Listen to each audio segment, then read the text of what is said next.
Yo, what's good, First Smoke family? Today we got episode 91, Wonderbrett. And if you haven't already, you know what I'm going to say, jump on that website, fsotd.com. Shout out to the Tier 3 gang. Go get the merch. Family Ties merch is on there. Shout out to everybody that came to the event. We got rolling trays, all the good stuff we use on the show. Go check it out. Also, go to drdabber.com. Use the code FIRSTSMOKE. Go get you an Excess and a white Evo like me and Biggs are rocking. You know what I'm saying? Fuck with the Dr. Dabber crew. I don't really dab, but I do Dr. Dabber. What else?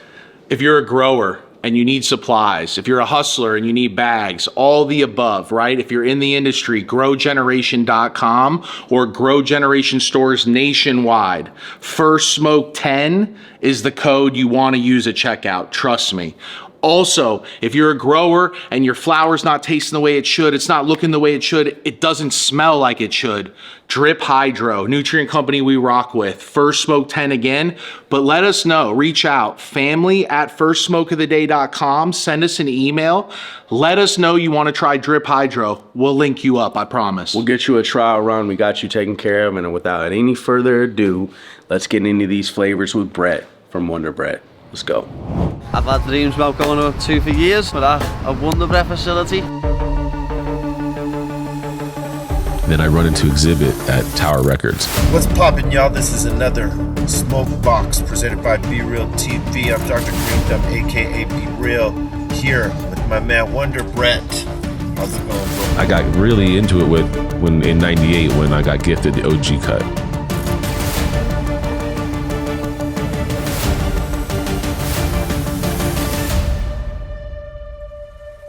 I thought the windows were gonna blow out of my car.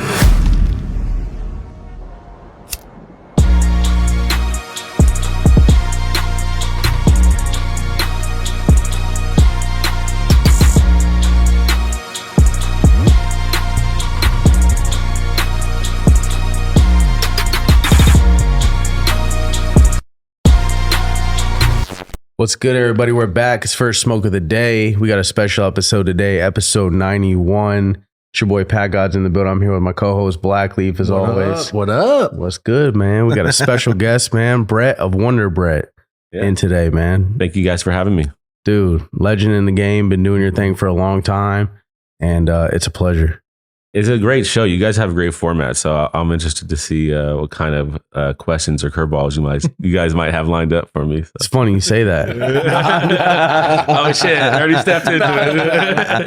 Dude, we got another special guest. No, bring him in. Nah, none of that, man. It's like a versus challenge all of a sudden. Yeah. Even the stuff we're looking at right here on the table, it's like a blast from the past, like Northern Lights, the blueberry, like you're still in touch with all the flavors and stuff. So it's cool to see that, you know, and like you're keeping it relevant and you're keeping it dialed into your brand and how you do things. So it's cool. You got a different style. I like that. Yeah, we've been in a different lane for a long time. Like, but we had a vision of trying to build this offering of all these fruit flavors, right? And all the gas that we could get to with OG and cookies or whatever it was at that time. Like, we're just trying to make this offering where it was, because the rec consumers is so different, right? So they want sativas, you know, but like maybe like, you know, the rest of the world doesn't want sativa at all. So like, you know, I don't know a grow right now that I could walk into right now where they're loaded up on sativas. Because if you can't sell that in the rec market, like there's really no home for that right now, unless you have a very specific, you know, buyer at that point, you know, in your network that feeds off of that one sativa strain or whatever, or two or three. But in the rec market, we're trying to offer something that's like, okay, this guy, these people have never had strawberry. This is somebody new to the market, right? That hasn't been around for 20 years. And maybe we've all had plenty of strawberry strains, or maybe we've had enough blueberry or enough, you know, orange strains or something like that. But, you know, we tried to find the best orange strain that we like. This represents the best of orange that we feel like that we could put out, or the best of a strawberry strain, or a best of a lemon strain. So that part of the menu is for like a wider audience, right? Like, it's not just for the street, right? But I always feel like if anybody from the street wants to show up with a lemon strain and compete with our lemon OZK, then I feel like we can we could battle. You know, I'll take the Pepsi Cola challenge. Like, and if we lose, we lose. You know, like just as long as it's a fair vote, a fair fight. You know, so but it's about having that like array. You know, yeah, I like that. And you're focused like terpene specific flavors. Yeah, you know, it's all based on that. So it would lead to the concentrates, because when we were developing the menu and like searching for strains, like, you know, shout out to DNA Genetics and Crockett and those guys, the old school cats. Like that's kind of like where I started with some of the first seed packs, TGA, those guys as well. Like, but I got really into it in '98 when I got gifted the OG cut, right? So everything was OG crosses with different males, because I didn't understand how you could, you know, I didn't understand the reversing or any of that kind of stuff at that point. So it was just like I needed to find a good male, right? And a buddy of mine had a sour grape that he had popped these seeds from TGA that he got given. I went to college in Humboldt for a few years too. So we'll definitely get into that. Yeah. There's a whole lot, right? So that story, but the offering really is to try to like offer kind of an inclusive group of people, but also then still have like strains that the headiest connoisseurs would be like, I want that OZ Kush, and I want that Pink Picasso, or I want the Picasso GAC, or some of these newer strains we're putting out too right now, like the Agave, the Blueberry, the Beyond Blueberry 2.0, our Black Orchid 2.0. You know, there's a lot of new stuff, you know, and then I like to bring back the old stuff too, like this Northern Lights is a 33-year-old cut that, you know, that's crazy. That was the strain of strains in 95, 96. Like if you could get even an ounce of that, you know, you had the best weed, and that was 400 or 500 even back then. And then, you know, like we were talking about, OG Kush came in and just kind of nobody wanted anything else but OG Kush, like from 98 till like, I'd say cookies. 98 to cookies. I like that. That's what I would say, really. Yeah. Like Burner and the Cookies organization, shout out to them and what they've done, all the breeders around that whole organization and their group, like Jigga, Sherbinsky. Yeah, all of them, you know. Powers Up. Yep. They all created great stuff at that time period that really opened up the market beyond just OG Kush, right? Like, because I was growing OG Kush for like 12 years and breeding for probably 6 of those years, trying to introduce new strains, but people just not having it. Like they were just, all they wanted was OG Kush and jars like this, right? Like, yeah. So that was the wave. That was the way, you know, for the longest time, you know. It reminds me of a paintbrush, and you have a palette of terps. Mm-hmm. So each strain represents a different color almost, right? Yeah. Figuratively and literally. Yep. And it's like you almost get to try these different colors of the rainbow or color palette, right? Like you're painting. And that's what I love about your stuff is like grape, pineapple, orange. Oh, gas. Okay, here's some gas. It's like it's a very grower mentality to be like, I want the best of every flavor profile. Yeah, I'm trying to build like, because I think you get used to one thing, right? And you want all these different varieties so you can change it up, have different effects. But really, like, you're also trying to play in this recreational market and build this brand. And so the offering that you're bringing to the community, I think, has to have variety to it. That was our vision, you know, like, and it's definitely like, I always envisioned like the elemental chart, right? Like of all these strains, and how when we would concentrate them and reduce them down into, you know, sauce was just becoming a thing. Like, man, I think around like 2015, 14, 16, right around there. Can't remember, but you know, separating diamonds and crashing the terps and doing that at a really high level, and having these terpene profiles when you take a dab of something that tastes so strawberry or blueberry or pineapple, that is where I think a lot of the fruitier strains future exists in vape pens, in concentrate forms, right? Like the flower is amazing to just be able to look at it and say, okay, I can verify that this is actually like where it came from. Like I smoked this flower, I smelled this flower. The translation is legit from A to B, you know, and now it's like all of these things start firing your mind about like what this could lead to when you start having, deep sessions and stony thoughts that go on for hours while you're sitting there going down the rabbit hole of terps. Like I truly believe that terps is the future of the cannabis industry. Like, it's a huge portion of things, right? Yeah. Like cannabis derived terpenes, right? Not the fruit or botanical or plant based or whatever, all that Actual terpenes not from the flowers. not perfume, not like window cleaners or whatever all these terps are, right? That aren't cannabis derived.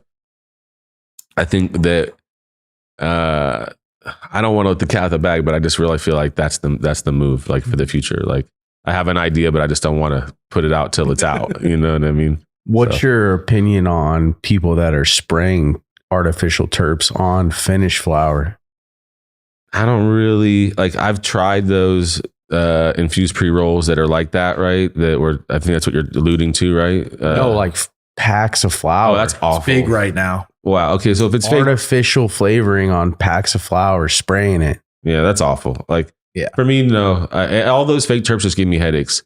Like, and I think it's just a lie. Do you know what's in that? Like, it's botanical terps. it's chemicals. yeah, Yeah, It's from like oranges and lemons Yes. and other real fruits, but we just don't smoke that. We don't smoke lemons and oranges and pineapples and no, and all of these. seems toxic. Well, and Yeah. they're also artificial. So they'll take a terpene like So it's not even- pineapple, yeah. and then they'll say on the chart it's 12 different boxes that are different levels, like a graph, right? And each one is a different terpene in that pineapple.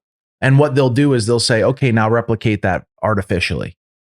Where you think because they originally take a pineapple terp. They do this with other things, but they'll take a pineapple terpene, right? Like and they'll air say, fresheners, all types but of they'll shit. make a graph out of Candy it flavors. of 20 different terpenes, but they're all small portions, big portions, right? And then they'll take that graph and they'll artificially do it, Mimic it, yeah. and then that's how they produce it at such a cheap cost. Because if you were actually deriving it from product, that's a process. That's a big same with, we talk about terpenes for flower, like that process has still not been perfected. It's super expensive. Like, Well, basically, that's what I'm alluding to. Is Mhm. I'm not going to say what I'm going to do with it, but basically, my move in the next few years, and I'm working on it right now. It takes a few years to actually even execute what I'm trying to do. Yep. Is large scale cannabis terpene production, so that it's available for the guys who actually want to spray terps on their packs, but actually be real terps.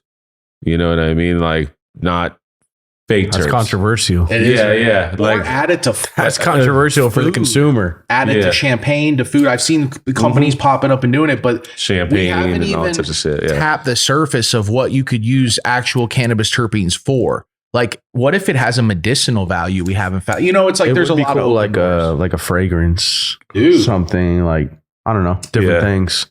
Everybody always wants to have like a Kush cologne or something like Yeah. that, something like that. Something Real nice Kush. though that smells like fresh, Yeah. not smoked, like fresh. Yeah. That'd papaya. be interesting. Yeah. I You don't got want a lot of cool stuff, man. Like your whole flavor and style is like where you get your inspiration from. Like let's take it back to the beginning, like Yeah. growing up and stuff.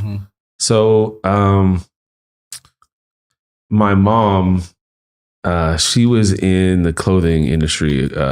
She worked at Bugle Boy and Damn, I used to be on my grandma used to buy me bugle. Boy yeah, for like sure. OP and all that kind of stuff. And so, like, I was just this young kid from the valley, and I was just always somehow around very creative people. And my parents had a very successful catering company. They did a lot of like craft services and weddings and parties. So they do events for like celebrities. So I always saw like really dope shit, and whenever I just wanted to be creative and do things for myself, I was like, when it came time to do it, I was like, there was a lot of influence from all these different time periods, like these lighter chains. Like we did, I think we only made like maybe 200 of those, and we handed them out to like bud tenders, and I think maybe we sold like maybe 20 or 30 of them online, but we gave most of them away, and that was the plan. We didn't really try to like I've never been like a merchandising guy where I'm like, oh, Wonderbrett rolling trays, Wonderbrett this, like we like to make the shirts with the logos because we get hit up for a lot of people saying, oh, we like the hats and the shirts. So we've done that a few times, but realistically, like I want someone to show up who's like, I want to take this and run with it and make it my business, because it's too much time. Like I can't do everything with the team that I have.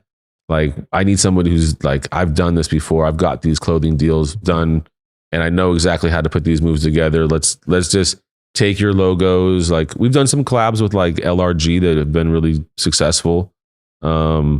And stuff like that. Right. So like, I think a huge collab. Yeah. For me, honestly, like, it was such a like, I don't know, just put such a huge smile on my face when I got that phone call and they're like, hey, LRG wants to do a collab with your logos and at the grand opening of the store. And so we were like launching the grand opening of the Wonderbrett store on La Brea. And we were launching that collab at the same time. So the shirts were available there. It was like all these things like lined up magically. And I kind of just feel very, I would say the mood of my life at this point in time is thankful and grateful.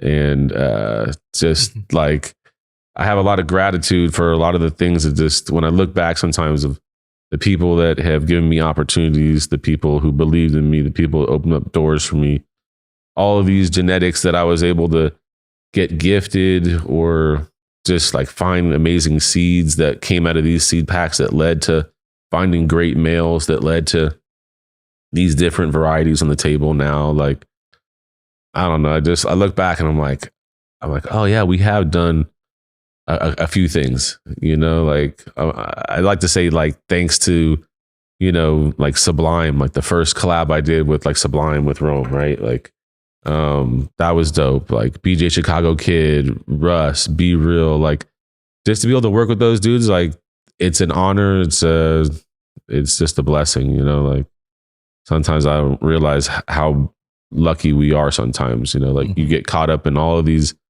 daily problems and daily dramas. And sometimes you can't realize how blessed you really have been, you know. So, ain't that the truth? So you just got to be grateful for everything. Like, and just so people know too, I mean, we got into your history, but your facility is off the chain, and there's very few people that I've ever seen with like the irrigation you guys have, you know, you look at the top 10% of guys out there, and you know, you guys, when you look at the pictures of your facility, it's just mind blowing. Yeah, the facility. So just always out of like, you know, disclaimers and stuff so that I'm not trying to take ownership, and that's not my facility. I don't own that facility. We started a very scrappy, small group. We funded this ourselves.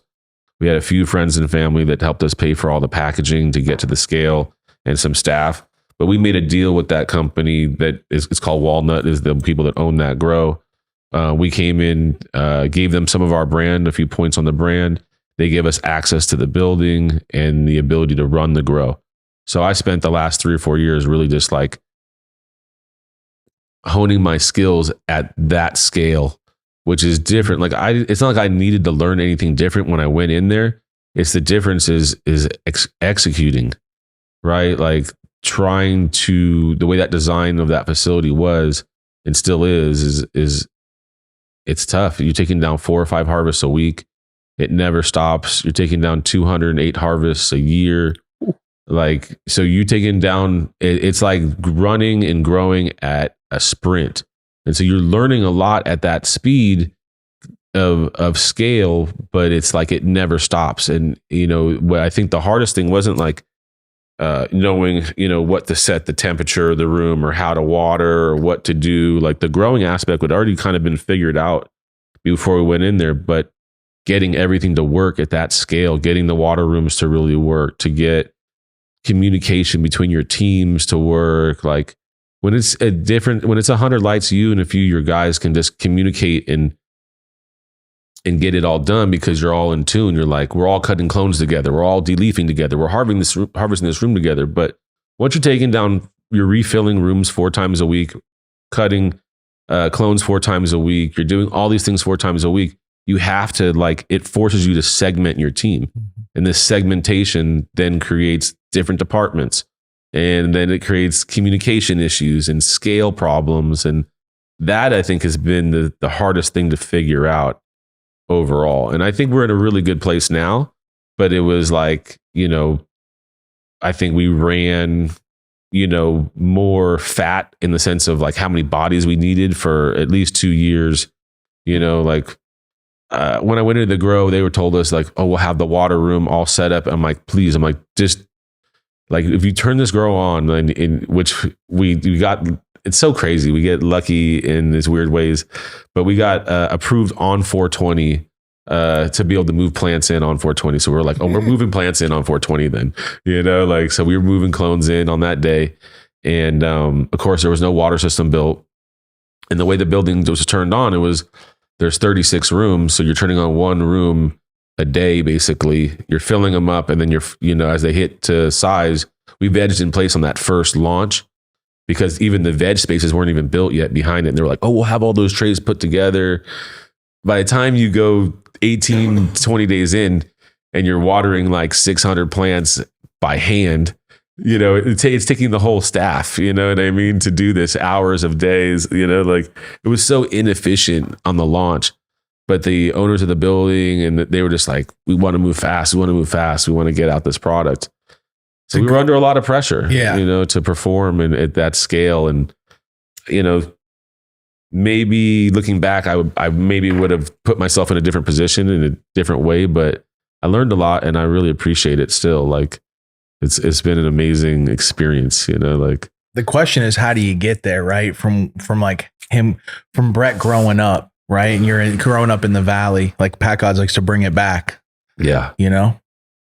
Yeah. Where's it all start? Usually Skateboard, your like- first time smoking weed.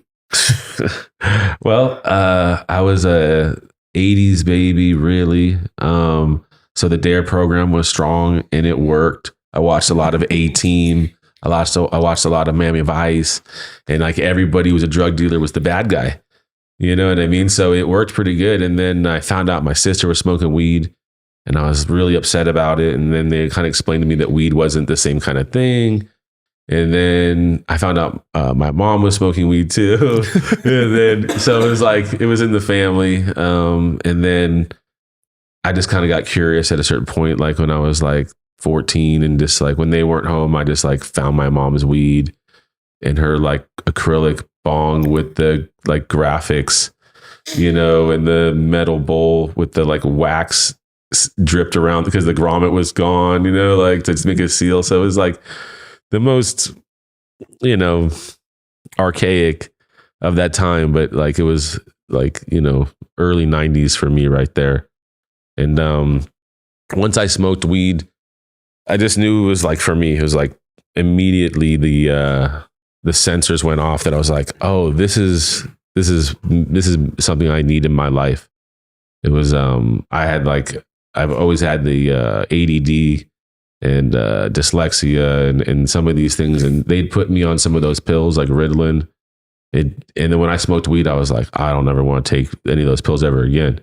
So I've been kind of an anti-pill guy my whole life. Like, only take like an aspirin if I'm dying or something, or like if my teeth are killing me, I can't do Vicodin or any of that kind of stuff. Like it's just, and nor do I want to. I feel like they're selling you such poison, like if it works that good, it's too good to be true. You got to be careful. What was mom smoking on? Boof, or was it some fire? She spent money. She bought. So later on, as like the stories would come out, she would tell me she'd be buying like $500 ounces, and because they had money back in the day in the garment industry, and like her and her friends like would go on vacation. And I remember these vacations because my parents would leave town for like a week and go to like Cabo and leave me and my sister like to our own vices. She would throw parties. She's like 7 years older. So that's where I was like all the older group of friends. That was how I kind of really tapped into weed, because my sister's boyfriend, he had amazing weed. And that circle was the real like branch for me, because I was like, I wanted to buy some weed. And he was like, well, what do you want? Like an ounce, or do you want like an eighth? And I was really like, okay, well, an ounce. And he was like, well, that's going to be like $80 and it's going to have seeds in it. It's not going to be that good. He's like, you could spend $60 though and get an eighth of this chocolate Thai. And it was real chocolate Thai. Supposedly, he told me that it was from his ex-girlfriend that has having the shipments come from Thailand and land at her doorstep, and they would get chocolate Thai sticks. And this shit tasted like Hershey's chocolate. It was delicious. It was extremely potent. I miss the strain desperately. I wish I could find that particular cut of chocolate Thai. I'm still looking for that. It's one of those ones that's on the list where you're like, I always ask people like, hey, anybody's got a good chocolate Thai cut? And they're like, no, because no one holds on to strains that, run 11, 12 weeks. Somebody out there might have held on to it, man. Shout out to Thailand if you guys got it. And my man Brett up. Yeah. One of the best strains I ever smoked in the history of smoking. Thousands of strains was a Thai cross. Mm-hmm. To this day, we called it Tutti Frutti. Mm-hmm. That was its nickname. Yep. And it was like, it looked like molded up weed, and then you smoked it. It wasn't though. It just had a weird color and weird look. And I mean, Thai is so underrated. You don't hear a lot of people bring that up. It's cool. Yeah. That's what we came up with, right? Mm-hmm. There was Thai bud, there was those types of things. So, around that circle and all like the community, like all the kids that I skateboarded with, and like I went to Granada Hills High School in the Valley. So there was a lot of like, there was West Granada was all the fuck ups would go over there. They'd get kicked out of the regular school because you missed too many days, and they'd put you over here. And it's kind of like all they're trying to do is just get you to get the basics to graduate high school over there. But that was most of my crowd of friends over there. And they were all had older brothers too that were like in the weed scene. So everybody had like a different plug. Like there was this one kid, Teddy and Danny, that lived up in like Porter Ranch, and they had a dope plug on some like Hawaiian NL. And that was like amazing. It was like, I remember seeing that for the first time. The buds were just like fluorescent green, little knots just glowing. And Hawaiian Northern Lights. Yeah, Hawaiian NL. And I think it came from We like need to bring back like those type of exotics. Like to me, that's exotic. Like Yeah. I actually something grew different. that one. We had a plug somewhere in the Valley, I'm guessing, because some of these strains you're naming, I'm like, dude, that was year 2 of me growing, was a Hawaiian NL that we got a cut from the homie D. Yeah. And he is connect. Yeah. It's, I mean, what I was about to say, lime green, neon green. Yeah, Like seriously. Surfer Crippy green. Totally. Yeah. Yeah, absolutely. Like it looked like the color green on this the Doggy Style album, like glowing green bud like that, right? Like, so I was fortunate to be in high school, like all of these around these other like skateboard kids and their older brothers. They all had like a dealer, somebody in the circle. And that's how I met Matt DeSantis, who's from Redline Genetics. So he had this, he still has it, this yellow Chevelle, and he'd pull up Reseda Boulevard. And I was in like 10th grade. He's a little bit older, and he had this strain called Grade A and Grade B. They were both phenomenal. The guy that grew them with tap water out in like Roseman, the desert, no newts. So the buds were like not big and developed at all, like kind of airy, but the bud was that type of bud though that like as soon as you put it in the bag, it was stuck to the bag, and you even if you shook the bag upside down, it wouldn't fall out. Like you'd have to peel it off the inside of the bag. What do you think happened to buds like that? Why is there less sticky buds right now these days? I think it just shifted the market, like cookies and gelato and sherb. Those 3 strains really just took over in the pop culture, within the music culture. Great job by those guys, like branding and marketing with Migos and other groups that they put that work into and built those relationships. And that just became like the sales move. It was like, it's just like it was in the early 2000s when people were trying to get OG Kush. It was because OG Kush sold for more money than the next strain. And that's why OG Kush replaced not replaced, but displaced so many strains like Northern Lights, Skunk, Trainwreck, these strains like the Grade A and Grade A and Grade B and these types of things. So that is where I think we lost a lot of things. OG Kush people never gave up on that though. Like there's just a crowd that loves that. But then you have Cookies come, and you have Burner and that whole wave, and that just took over. So everybody bred with that, including myself, because those are great strains. Like, you can't fight that, right? And then you have Skittles come around, and you have a lot of Skittles crosses come around, and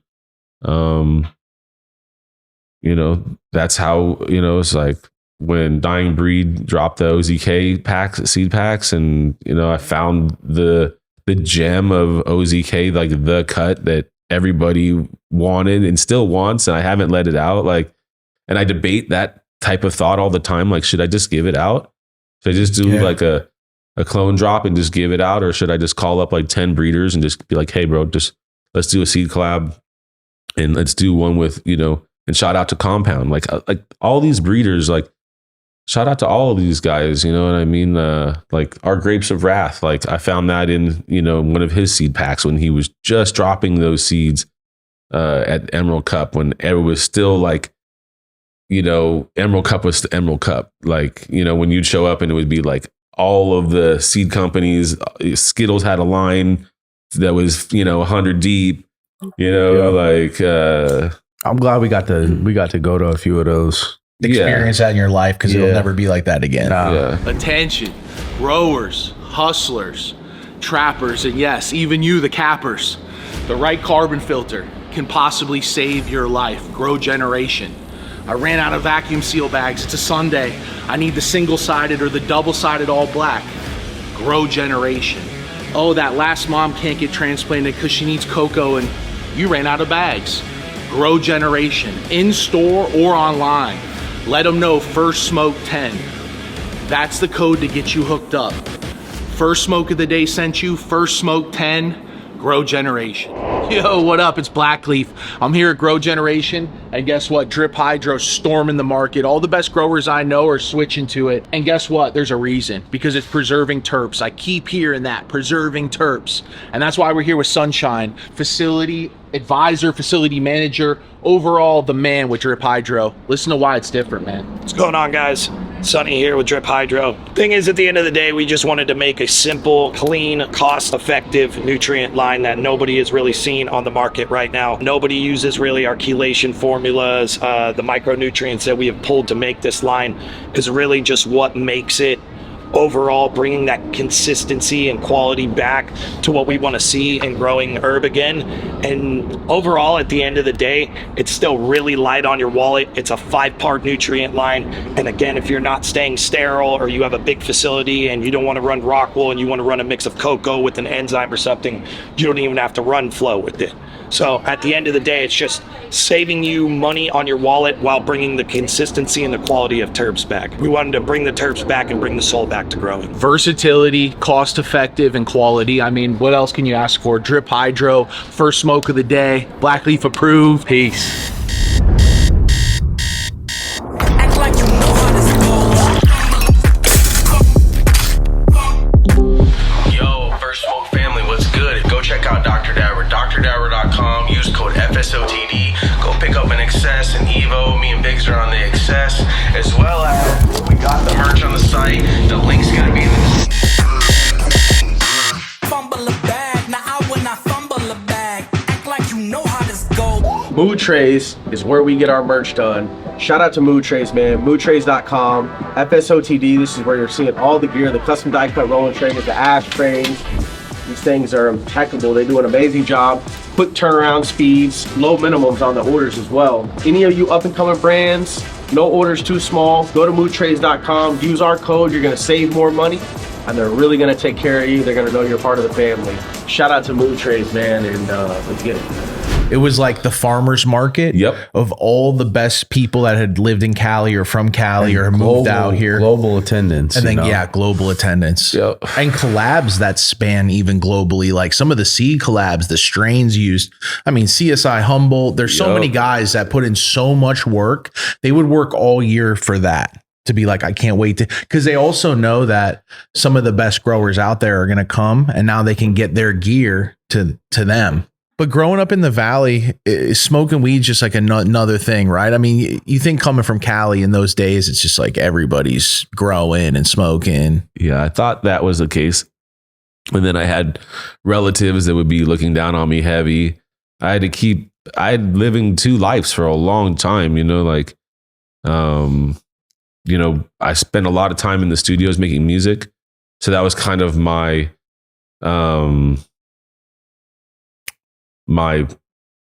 public life.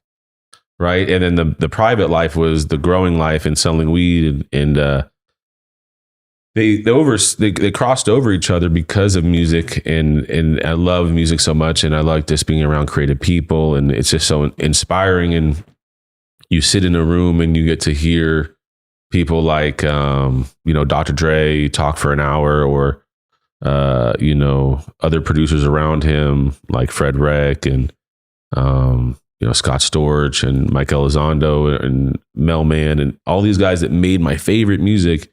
You'd hear these conversations and their ideas, and you could just soak up so much game being around a lot of people. Shout out to Xzibit. He's the one who really brought me into that crowd at that time. And like in 99 when they were making Chronic 2001. And it's like I was just kind of making my name at that point in time around like guys like Be Real and Kenji and Be Real, he rapped about he's the godfather in my eyes. Like he is the modern day, and I wouldn't say maybe not the, he just basically, when he rapped about OG Kush in his songs, Cypress Hill was the biggest band, and it still is one of the biggest bands globally. Like, he's just done a lot. Like he's one of the first guys that I've seen ever, like just being like, I'm going up on stage with a 1 ounce joint or 2 ounce joint at UCLA College or wherever they're at in Texas, like where you could go to jail for real. And he was a real activist. So I think he brought a lot of conversation to the game, like when he would talk about weed on Howard Stern show and all this kind of stuff. And he made Kush the most sought after strain, as much as it deserved to be the most sought after strain for as long as it was, and still is in certain, communities. Right. But, he really set that off. Right. And at that time that was a crucial time for me to like develop these relationships and kind of just get let into these rooms and have all these doors open up, and people kind of praise me and give me reaffirmation for the hard work that I put into this weed. And I just loved being able to show up with great weed and just sit in the room and then watch these guys make music or whatever it was and just kind of sit back, because I was a musician as well, but I was like, I'm not going to bring that up because, you just have to kind of play it cool in these worlds. Like, and then somebody maybe one day might ask you, like, if you play an instrument, and then you speak up. But in that world, like, you kind of just wait till someone really asks you a question. People are at that level. They don't want to be sold anything. They don't want to be pitched anything. They just want to be treated like a normal person and not have their vibe all messed up by somebody who's in there trying to push something on them, How do you get into that phase? So you get into cultivation, right? Yeah. And you start cultivating. How does it transition into music in these different circles like that? Because most people, you kind of stay in, you're growing, you're kind of building your name, or at least your entity of like, people start to know like this dude's got the fire. Yeah. I'd already, just from being in LA and just always being like a weed head, even in high school, like I was buying weed and flipping, small amounts because I couldn't afford to smoke as much as I wanted to. So you're always trying to like have more weed. Like it was hard to get good weed at that time. So you would, you'd buy like a quarter pound of some like, stress, and then, get it for $50 an ounce and try to sell it for 100 an ounce or something. And so that cycle there led into like me just wanting to go to Humboldt at college, right? And just being like immersing myself more in the weed world, because that's where all the best weed was coming from. So what do your parents say when you're like, I'm going to go to Humboldt University? My parents we were going through a lot of struggle at that time. So my parents, they were very successful at one point, and then they'd trust the wrong person and they kind of retired and put all their money into this oil investment that went bad. And it was, it really devastated our family. Like my life trajectory completely changed.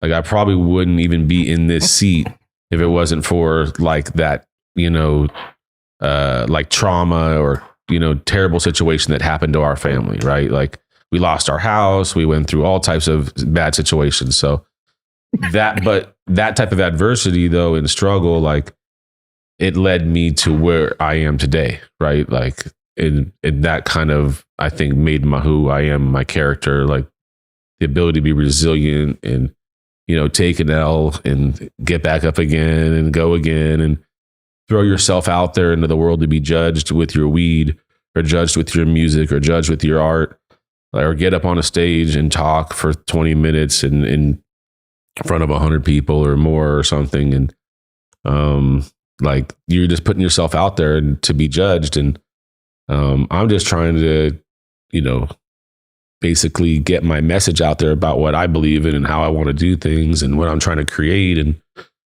just try to do it in a classy way, a humble way. I don't know how to be like a hype man all the way. It's not really my skill set. Like, but yeah, I mean, taking those risks and tying this all back into the answer to the question is like, after taking all those risks of going to Humboldt and back and going and bringing quarter pounds or a pound down from Humboldt, and selling it to friends and getting in the business, and then starting to see a few grows, and then really just somebody introduced me to the Kush, right? So I didn't know in 97, late 97, 98, around there, I didn't know about Kush at that point. But in the Valley, stoners are very similar with their habits. They show up at sushi bars in the middle of the day, and they all look kind of alike and smell alike. And so I show up at this sushi bar, and this guy, Mike, was there. Shout out to Mike for whatever he's doing right now. He kind of fell off. I haven't seen him in a long, long time. Mike, make sure you hit up Brett. Yeah. Don't be scared, man. Come say hi. We'll clip this up. Yeah. So he was sitting next to me or a few seats over at the sushi bar, and he's like, "Bro, you smell incredible." And he's like, "I'm all out of weed." And he's like, "Can you please bless me or hook me up?" He's like, I'll bless you with some shit that I get in like a week from now. This shit's called Kush Bubba." And he said, it's like, it's amazing. I'm like, Kush Bubba, I've never heard of that. And I'm like, I'm really intrigued because that name sounds interesting as fuck. So I like it that way better than Bubba Kush, actually. That's how I always do, is Kush Bubba. Right? That was how I was always, it was Kush Bubba, then it was Pure Kush, and then Pure Kush had to be called OG Kush after a while because people started calling so many different varieties of Kush something. Right? So I just never heard of no ocean grown, none of that sound. I don't know. But it's like that risk, right? To get to that place, right? I'd never really been scared to ask for something and have somebody say no.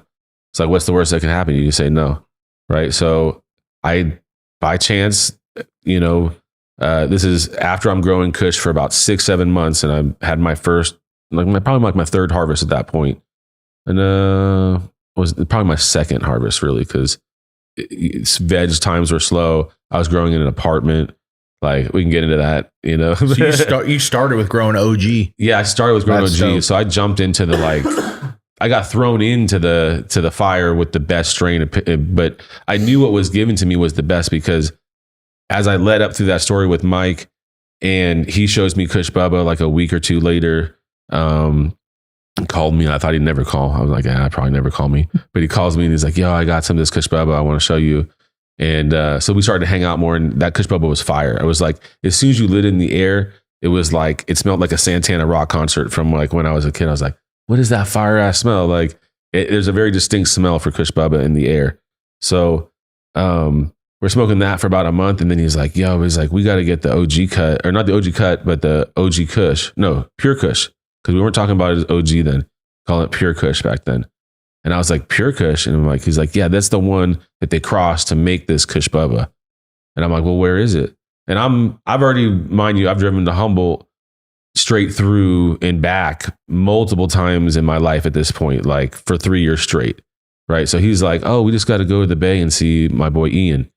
And Ian was friends with Josh D. And I just didn't know Josh D at that time.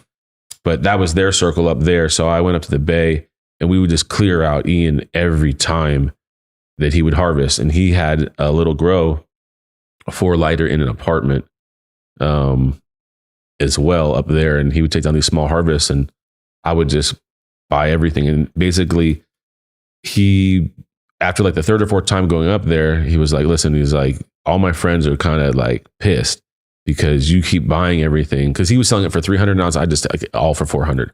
So at first he was like, yeah, for sure.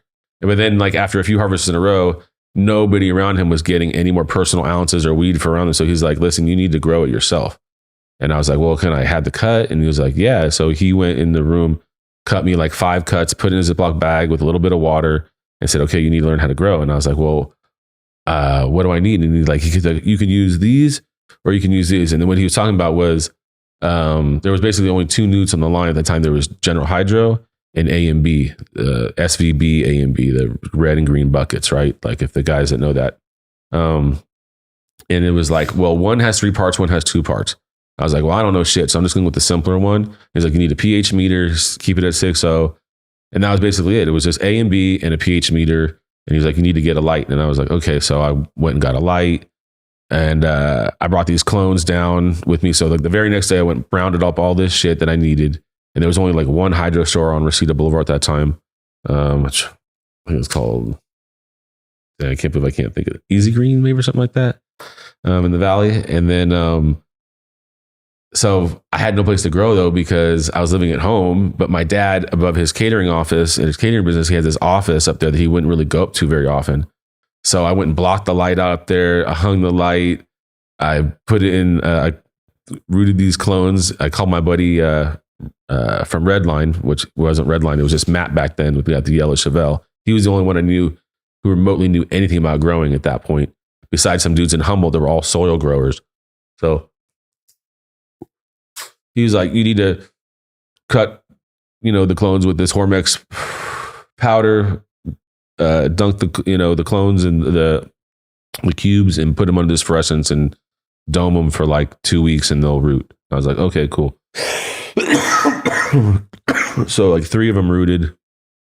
And I still remember how skinny the stems were. He gave me like bottom cuts, like, cause they were real skinny straws on them.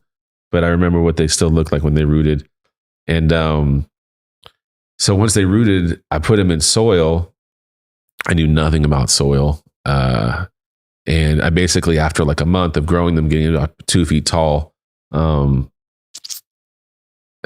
so growing soil in this office, right? Like there's a bathroom down the hallway. It's the only source for water and a toilet. So basically like I had to sneak into this office late at night and go upstairs and like bring like 5-gallon jugs and water this thing and try to make like little batches of food and shit in there with A and B, all just super janky style. So many mistakes I can think about right now that they're in that time period, but I eventually toxified the soil, but like, so I had to like drag this thing over the toilet and run a gang of water through it just to detoxify the soil. So I learned that like, okay, nutrients, you really don't need to water with nutrients every single time you make food with soil. You can do it once a week and be fine, like, so I made so many mistakes in that process. My dad eventually comes in and goes up there, like, what the fuck is this? And I'm like, oh shit. Okay. So I had a little bit of money saved up. I was able to get an apartment in Valencia and I moved into this 2-bedroom apartment and then I got it working. I was able to cut the clones again myself and get a room going. And my first harvest came down amazing. Like the weed was incredible. I got just enough guidance to get through it from up north from the guys from Ian and my buddy Matt, right? And from there, I was just like in love with growing, like sitting there just dedicated from that point on, just hunting strains, growing, trying to figure out how to grow. And then once I was at that point, I had that weed and I had fire, people around me, my buddy Matt, he would help, get people around that would want to buy it. And I knew a bunch of stoners already because I was already selling weed all over the place. And then I run into Xzibit at Tower Records. And he's just right in front of me in the line buying CDs. And it's like, yo, man, I'm a big fan of your music. And I have some fire ass Kush in this car. And he's like, what's Kush? So I gave him this jar of Kush with my phone number. And that day he was going to the set to film this video called, for this song called Year 2000. So he was just coming up. It was 1999. And they were making Chron 2001, this song called Year 2000, Eminem's album, all of this magical, incredible stuff was happening in the San Fernando Valley at Dr. Dre's studio. Just no one really knew it, right off of Ventura Boulevard in Sherman Oaks.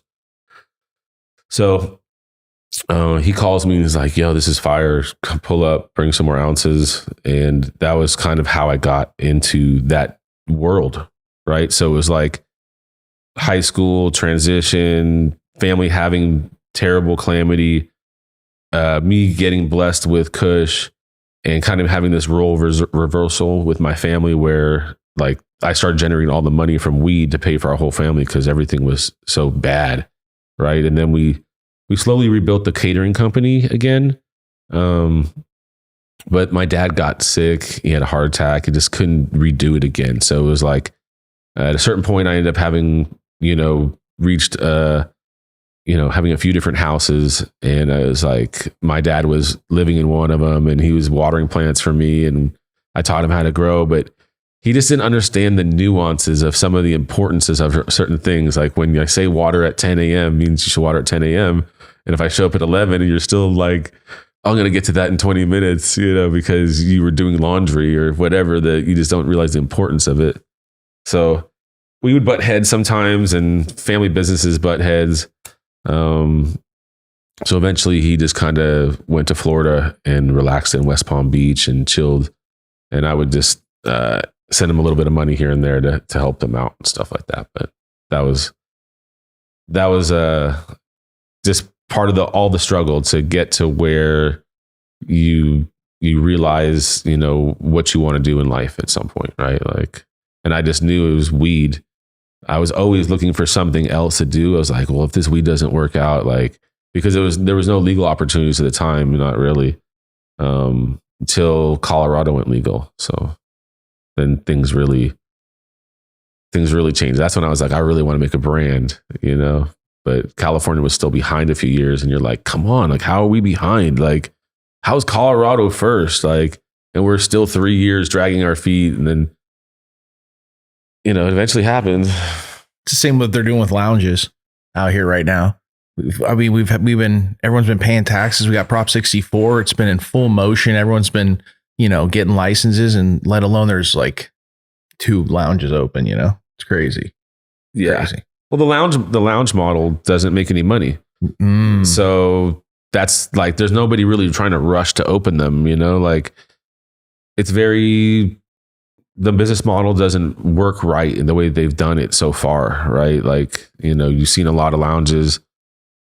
I don't know, just they're always trying to charge for entry. They're trying to charge to use the rigs. They're trying to do all this kind of stuff. They want to charge a membership fee or something so you can use all this stuff. They need to come up with something better. You know what I mean? They can make money off, but provide a space where stoners can just pull up like this with your rigs, with your weed, and just start rolling and not be getting like taxed like you're at Disneyland, because we can just do this at home. You know what I mean? And be happy, or wherever we've been doing it. When 100%. Xzibit smokes that first OG Kush, is he like, bro, what's up? Like, come over here. Like, we need to know each other. Yeah. That was, I really got to give a lot of props to Xzibit, because he's been a great friend for a long time. And when I entered his life, he really like treated me like a very special person. And I knew at first it was because of the weed and stuff like that. I felt like, but it was much more than that over time. Like I could just see the genuine person, how he looked out for me when like he couldn't find me for like 30 minutes on a set or something. He would like send his security to go look for me, and I would just be like, oh, I was in this other trailer talking to these other guys, but if he didn't see me for a period of time, he'd be like wondering where I was and just make sure that I was okay.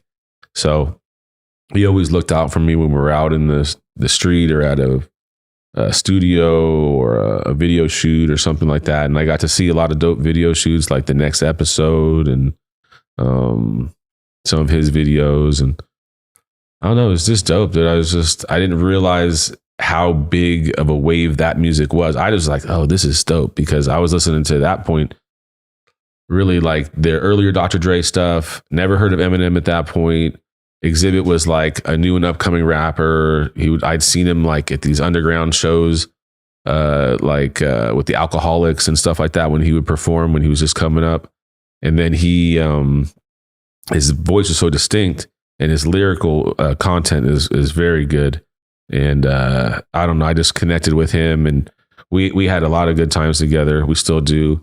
We did a collab with his Napalm brand, like for this Thanksgiving thing, and we went out to the desert, and like he's all into guns and military shit. So he comes from a military family, and he blew up this turkey. It was like we were out in the middle of the desert. It was crazy. Like I thought the windows were gonna blow out on my car.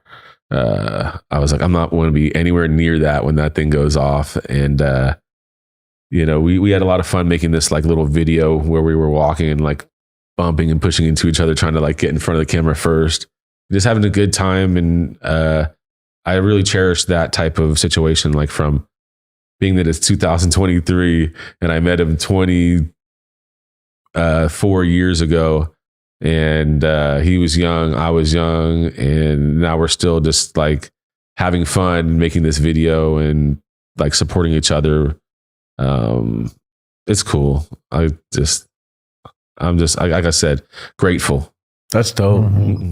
That's like, I mean, really dope stuff. It's especially because like you're growing up in LA, so the Valley and all these things are taking place, and it's just cool that you got brought into it that way, because like anybody growing weed or like having weed at that time, that was like their like one of the biggest things you could do is like, yo, hook up somebody like, big into music, big into anything. Kind of like if you had a rich neighbor, you hooked up your rich neighbor, you were like, yo, I'm me and that dude, like no, it's just how it's like special over here. You got Xzibit, it's like that's fire as fuck, and then he's like, yo, come to this video shoot. It's the next episode. Yeah, everybody's like, that's crazy. I could almost say his whole biggest videos out. Like, yeah, it's nuts.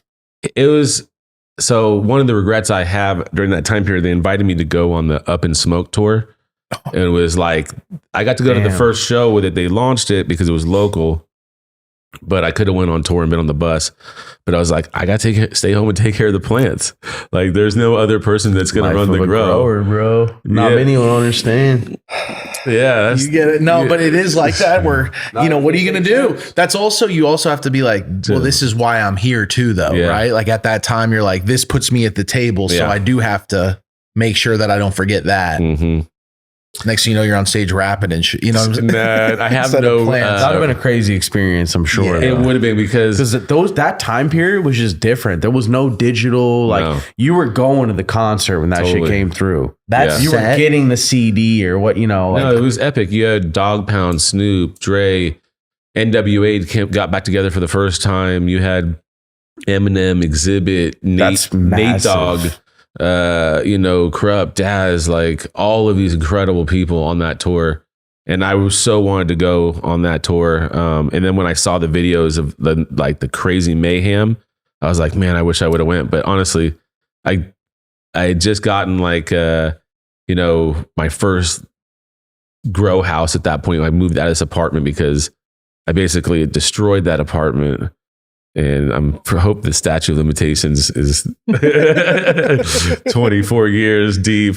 It expired on that one, but like that landlord's probably deceased, man. You're good, dude. It was literally like the flood. It was the flood, and I was on the second story in an apartment, and I just got a new pump. It was like more powerful than the last one, and it just shot the hose right off of it when I wasn't paying attention. I like walked out of the room and I was filling the reservoir, and it just flooded this whole thing with like 60 gallons of water. And that was enough to make a sheet of drywall drop out into my neighbors below. Whoa. Right into their like apartment. Right. So that was the end of that 2-bedroom apartment. And I was lucky to get everything out of there, move out, and come out of that. They're like, what happened? Yeah, so you get a knock and you're like, the damn shower. So check this out. This is where the universe has saved me in some weird way a few times, right? Like in these weird situations. So when this is happening, it was like a crazy rainstorm for like a week or two, like kind of like how we've been having now, right? And on the second story, the stairs and the patio that I had in the front, it was kind of warped and not perfect. So it would hold a lot of water. So like every stair would be like a puddle going up it. And when you get to the top, you would have to like almost jump 5 feet to get to my door because there's so much water, unless you wanted to ruin your shoes and just go in like an inch or two of water. So I was able to blame it on this leak somewhere from up in here, but I was like, I'm just out of here. I'm done with this, like, but I was like, oh, thank God. Like, cause I was seriously moving out plants, equipment, everything in the middle of the night, like when that sheet of drywall dropped, I was like, oh, I'm done. Like they're going to be up in here inspecting stuff in like, the next 24 hours for sure. So I was just like unloading everything. And I just got in the grow house in Lancaster at that point. And, cause that was all I could afford back in the day. Getting houses, like going that transition was hard. Like I didn't have credit or, so you had to find a landlord and a big enough piece of property that had like a 200 or 400 amp panel and try to create the right amount of electricity in a room. And you normally put it in the master bedroom because it was the biggest room. And you're like, okay, we're going to put 8 or 10 lights in here and try to make it work. And that was the beginning, of like, that's the hustle. That's what the Valley's known for too, though. Like when at that time, like the California, like the Valley in LA, that's like the Mecca for a lot of shit like that. Yeah. So there's a lot of funny stories about that aspect of the Valley with rental houses, because there were so few rental houses, but there was like this crew of growers like myself and a few other guys like Kenji and Redline and a few other guys too that were out there that were that had like, we all had 2 or 3 grow houses. So when a rental house would pop up in the Valley, like we would all see each other like at the opening and I'd be like, come on, man. I'm like, you got the last one. Like, this one's good, dude. Like, I'll take this one. You get the next one, like. Damn. That's funny as fuck. You're like, damn, Kenji, and you got a family and shit, so you're definitely going to get it. They're always looking for a family instead of a single guy. You're like, that's hilarious. Yeah, we had to like, that was just a small pond. And that's when you realize you had to get out of the valleys a little bit and try different things. And, and then kind of the warehouse game popped up and people started doing big warehouses. And I was like, what? I'm like, how are they getting away with these warehouses?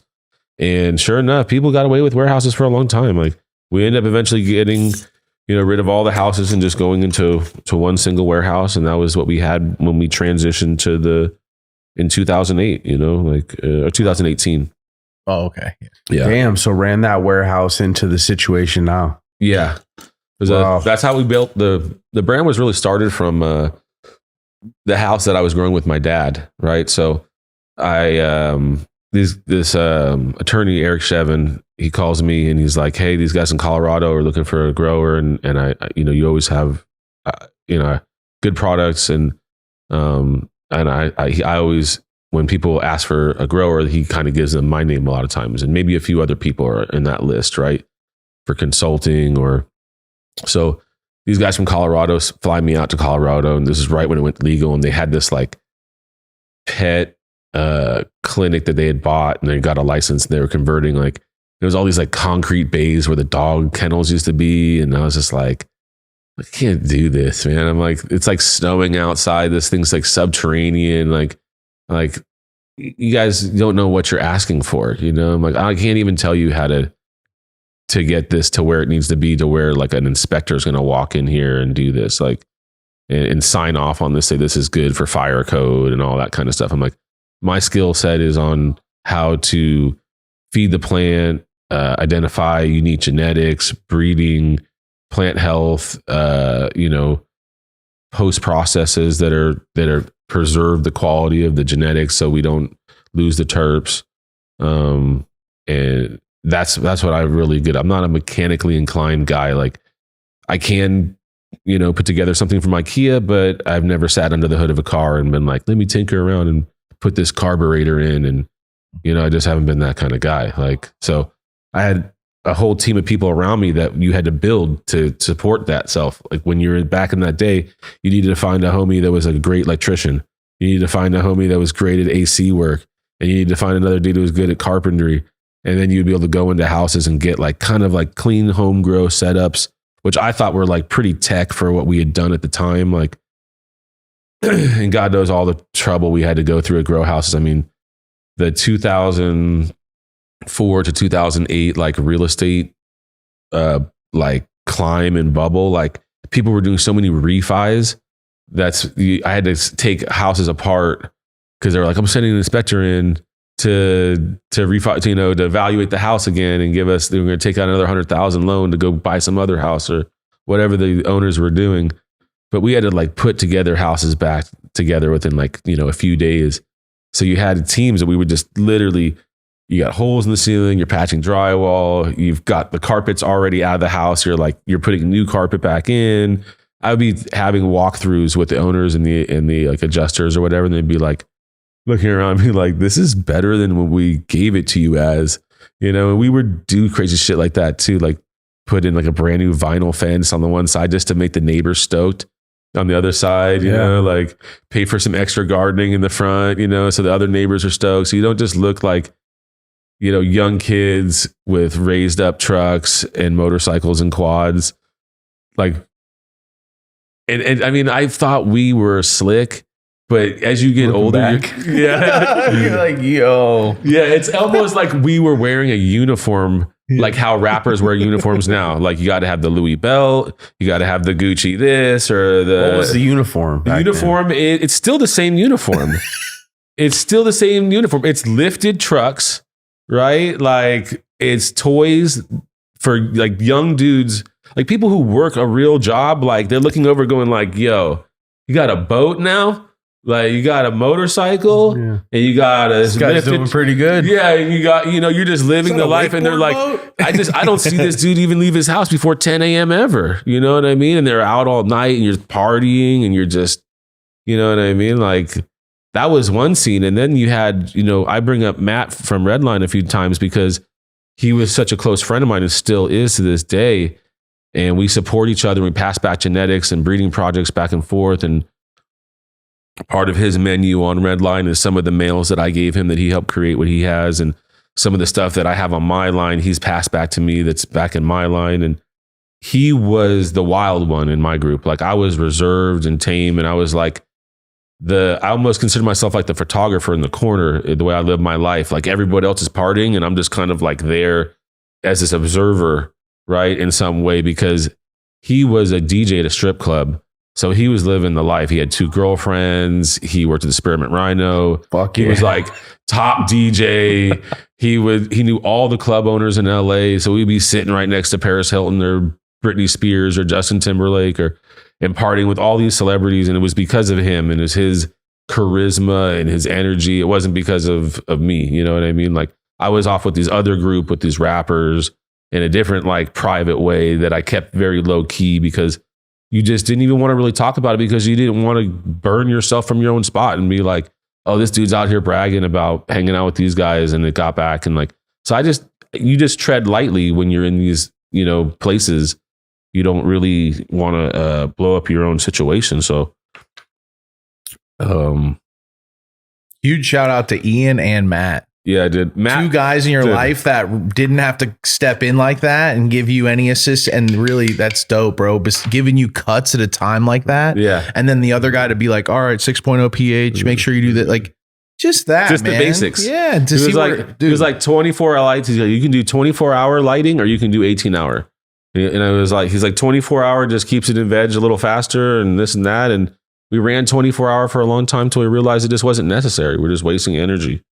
But that was just how we went, But you're with Matt and you're in the club and you guys, he's also a grower. Yeah. You guys are blowing fire down. Yeah. What's that like now in LA at that time? we had Rockstar treatment. Like he had all the plugs. So when there was a line outside of the club, like we would walk up and they would just move the rope and we'd get a bottle and a table. And it was at a real cool level that to be at for that age. And and just, I don't know. And just, I look back at it and I don't even, I'm like, if that was really my life, that's crazy. I can't even, I feel like a different person now because, I'm married, I have kids. I've been married for, 18 years. I got a 12-year-old daughter. I got a 16-year-old daughter. I don't think I've ever mentioned them ever in an interview or anything like that because I kind of keep my life private. But what's that like? How do you balance that? That's the craziest part. It's like living these two lives. Like one day you might catch me at the church on Sunday with my kids, just like watching them do a play or something like that. Or the next day you catch me like yesterday at Network, just like having this huge sesh with like 20 people smoking joints and just coming across all these OGs and different brands and people that you see. Like I love the community. I love to see people win. I want to see everybody be successful. It's a really hard time in California right now. It's hard for brands to make money. It's hard for my brand to make money. Thank God that we have a few out of state deals.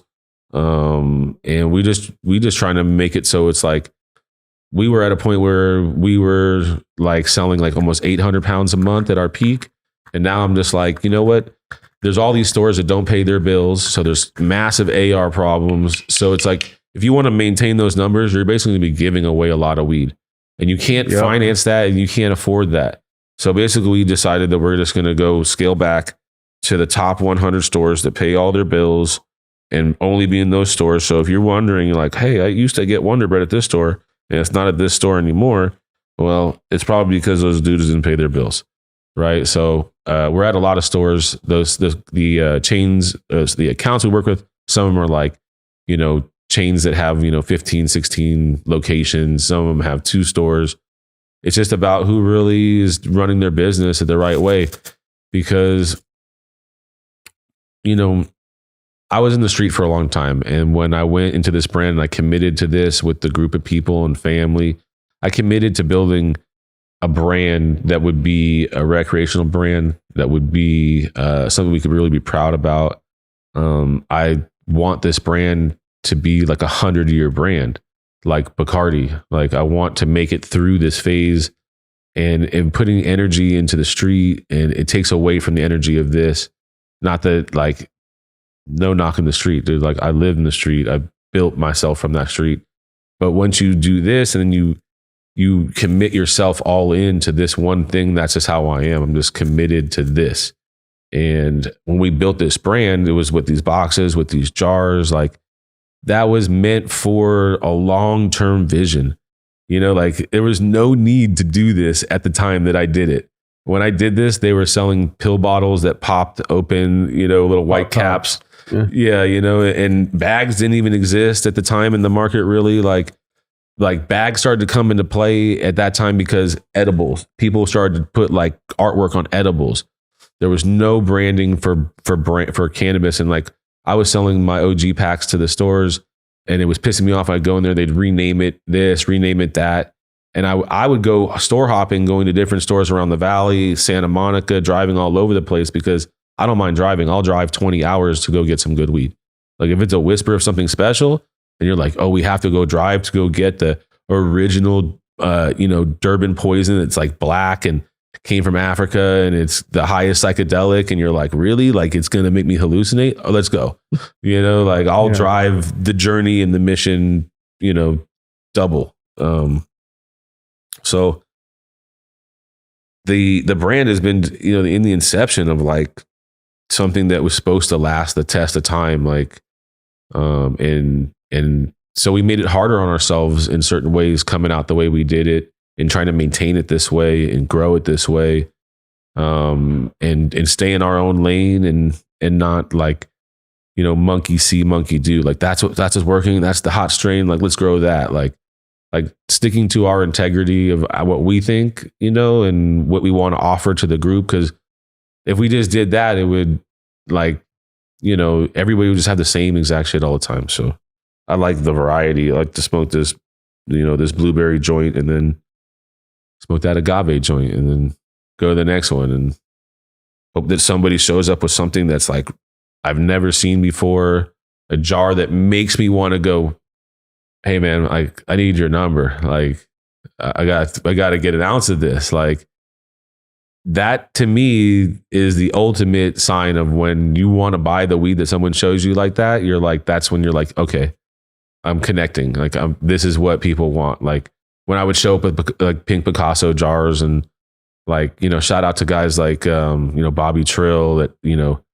that help promote and get some of that weed out to certain places and stuff like that for us with Og Kush and Pink Picasso and Orange Sunset. And before we transitioned, you know, completely into the recreational space with the license to everything. But that's the goal is just to really be a brand that can live forever. Like, what do you think are some of the keys to make it past this time that we're in right now? Deep pockets. Ooh. Like that's a tough answer. You know what I mean? Like right now in this economy, that's like cash is king. Like if you've got a little bit of money saved and you can just like, that's kind of where I'm trying to lay in that situation and say like, well, I'm only going to be in 100 stores. I'm only going to worry about trying to sell 300 pounds a month and make money off of that and focus on other states because California is broken. Like you need, if you want to fix this model, I'm trying to tell this man, bro, like denial, he man. means the cannabis part, not the state. Well, the state is also in a crazy place like too. they move so slow. It's the state. It's the state, and that's why so many people have moved out of here recently. Mm-hmm. I think with it continuing to traject in this direction, it's going to get spread back out, and I don't know if the Mecca is going to remain here. It'll be interesting to see, right? What do you think about that, Brett? I think that's a great fucking point, is what I think that is. Makes me think about a few different things. And shit. And I brought this up to him. I was like, look, the originators and the guys who really know what they're doing, they got kids now. There's things that you got to consider over just being here to be here. Because it's like, damn, they're hitting you in your pockets. It's crazy outside. You can't just go anywhere. Like it's a lot of stuff all happening at once. And Cali hasn't rebounded at all. It's getting worse faster and faster. Like honestly. There's too many licenses for cultivation. So with so many cultivation for licenses, just too much overproduction. Then you have the tax structure that benefits the traditional market and, you know, really just penalizes the people who have dispensaries and cultivations for paying for all these licenses, taxes, and trying to follow all the rules, but they're paying like crazy amounts of taxes to just participate when, you know, basically it's like a $500 ticket if you get busted for growing right now at your house or something. Like, don't quote me on that shit, but it's cheap. Like no one's going to jail for weed right now. They're not processing and feeding anybody. And nor should they. Like it's just the system has to change. The licensing side is too strict. It should be more inclusive. I love the licensing side for one major factor, the testing, not because of THC tests or whatever these numbers are, but because now everybody's like getting clean weed. The pesticides are out. Like that kind of shit is dope. It pushes the growers to not use cheat codes with pesticides and bullshit sprays. Like learn how to grow properly so that your plants are resilient against pests and disease. It did basically eliminate. I mean, if you're using like shit like Eagle 20 and Avid and stuff like that, you're so far behind at this point. It's like that I you know, it is cool for that. You do see the last 3 to 5 years, people are like really on like, are you on that shit? Like, nah, bro. You know, they look down, which is great. I'm glad to see that shit go away. Yeah. All that bullshit. That's a great benefit. You want to fix California market, you got to make it a COD market. Stores need to pay COD. You can still leave the taxes where it'll be, but at least the brands that are trying to really do this can survive then, right? They're not going to get, because every day there's like 10 more bag brands that just pop up that are willing to just like bend over backwards and give away discounts and do BOGOs and refill the shelf for these dispensaries over and over and keeping them. They can just run off on tabs and just Credit line. Every time. It's like free money, like with interest free. We'll pay you in 90 days. Maybe we'll pay you in 30 days. Maybe we'll pay you never. Right. And then when you really step back and you're like, you've been in the dogfight for like a minute and you've been like beat up in this situation and you try to get your bearings and figure out what's really going on, you're like all these stores want discounts.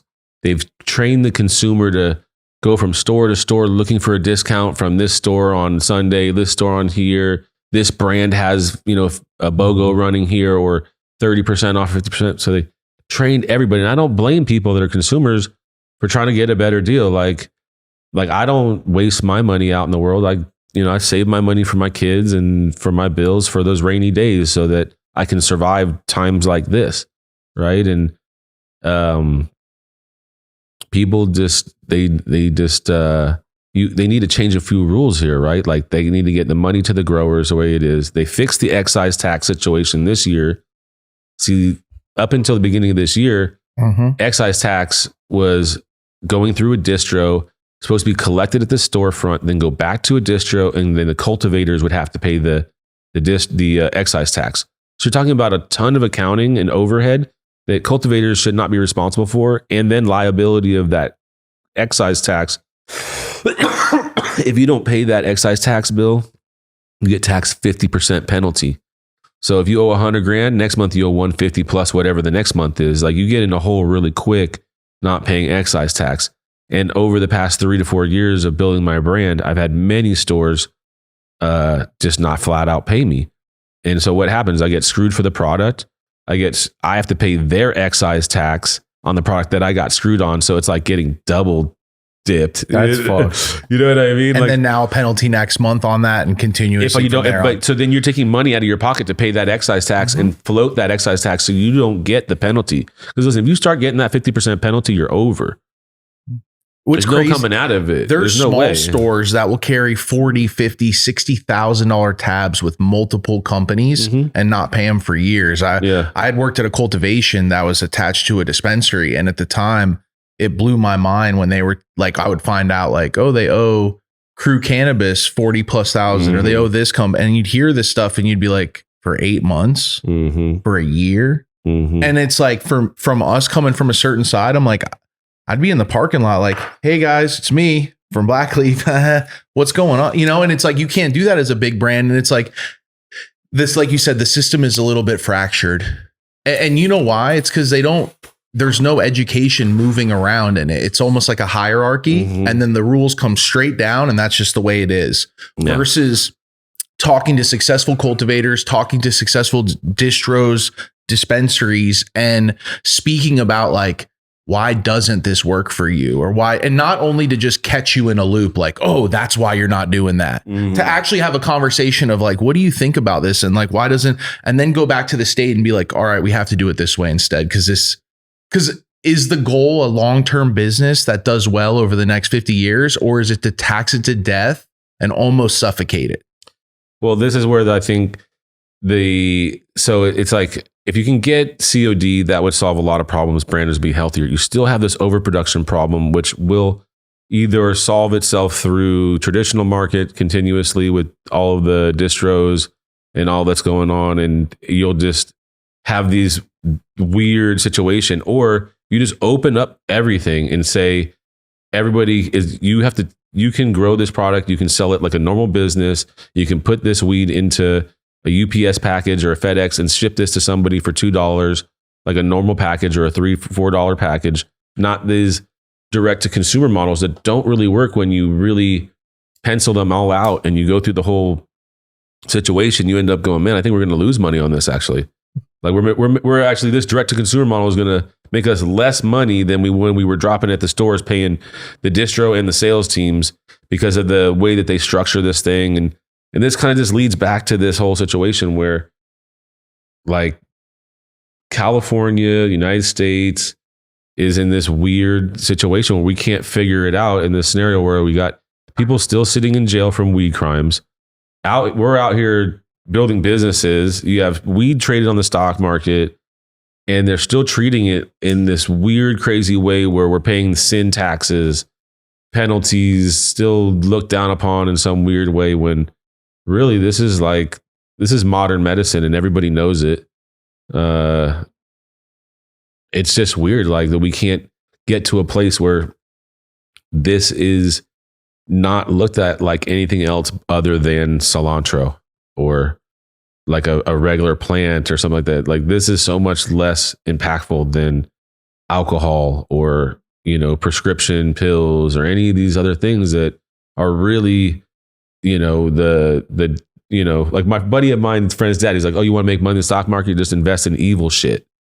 He's like invest in alcohol, tobacco, and guns. He's like, you'll make money. You know what I mean? And it's like, okay, but is weed not in that category? Right? Weed's not in that category. Weed is like this thing that I think really enlightens people and enhances people in different ways and brings out the best parts of people, like helps them evolve in, you know, in a better way than so many of these other things that we're compared to.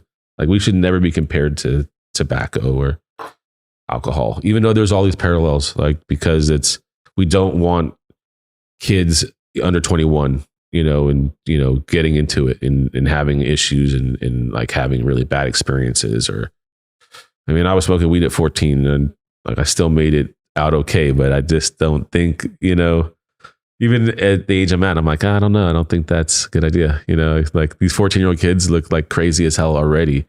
Can't imagine like seeing them all stoned already. Like, I'm sure they are, but It's like with anything, right? It's like alcohol is 21, but most people drank before 21. Yeah, You know, for sure. so there is these boundaries. It's interesting.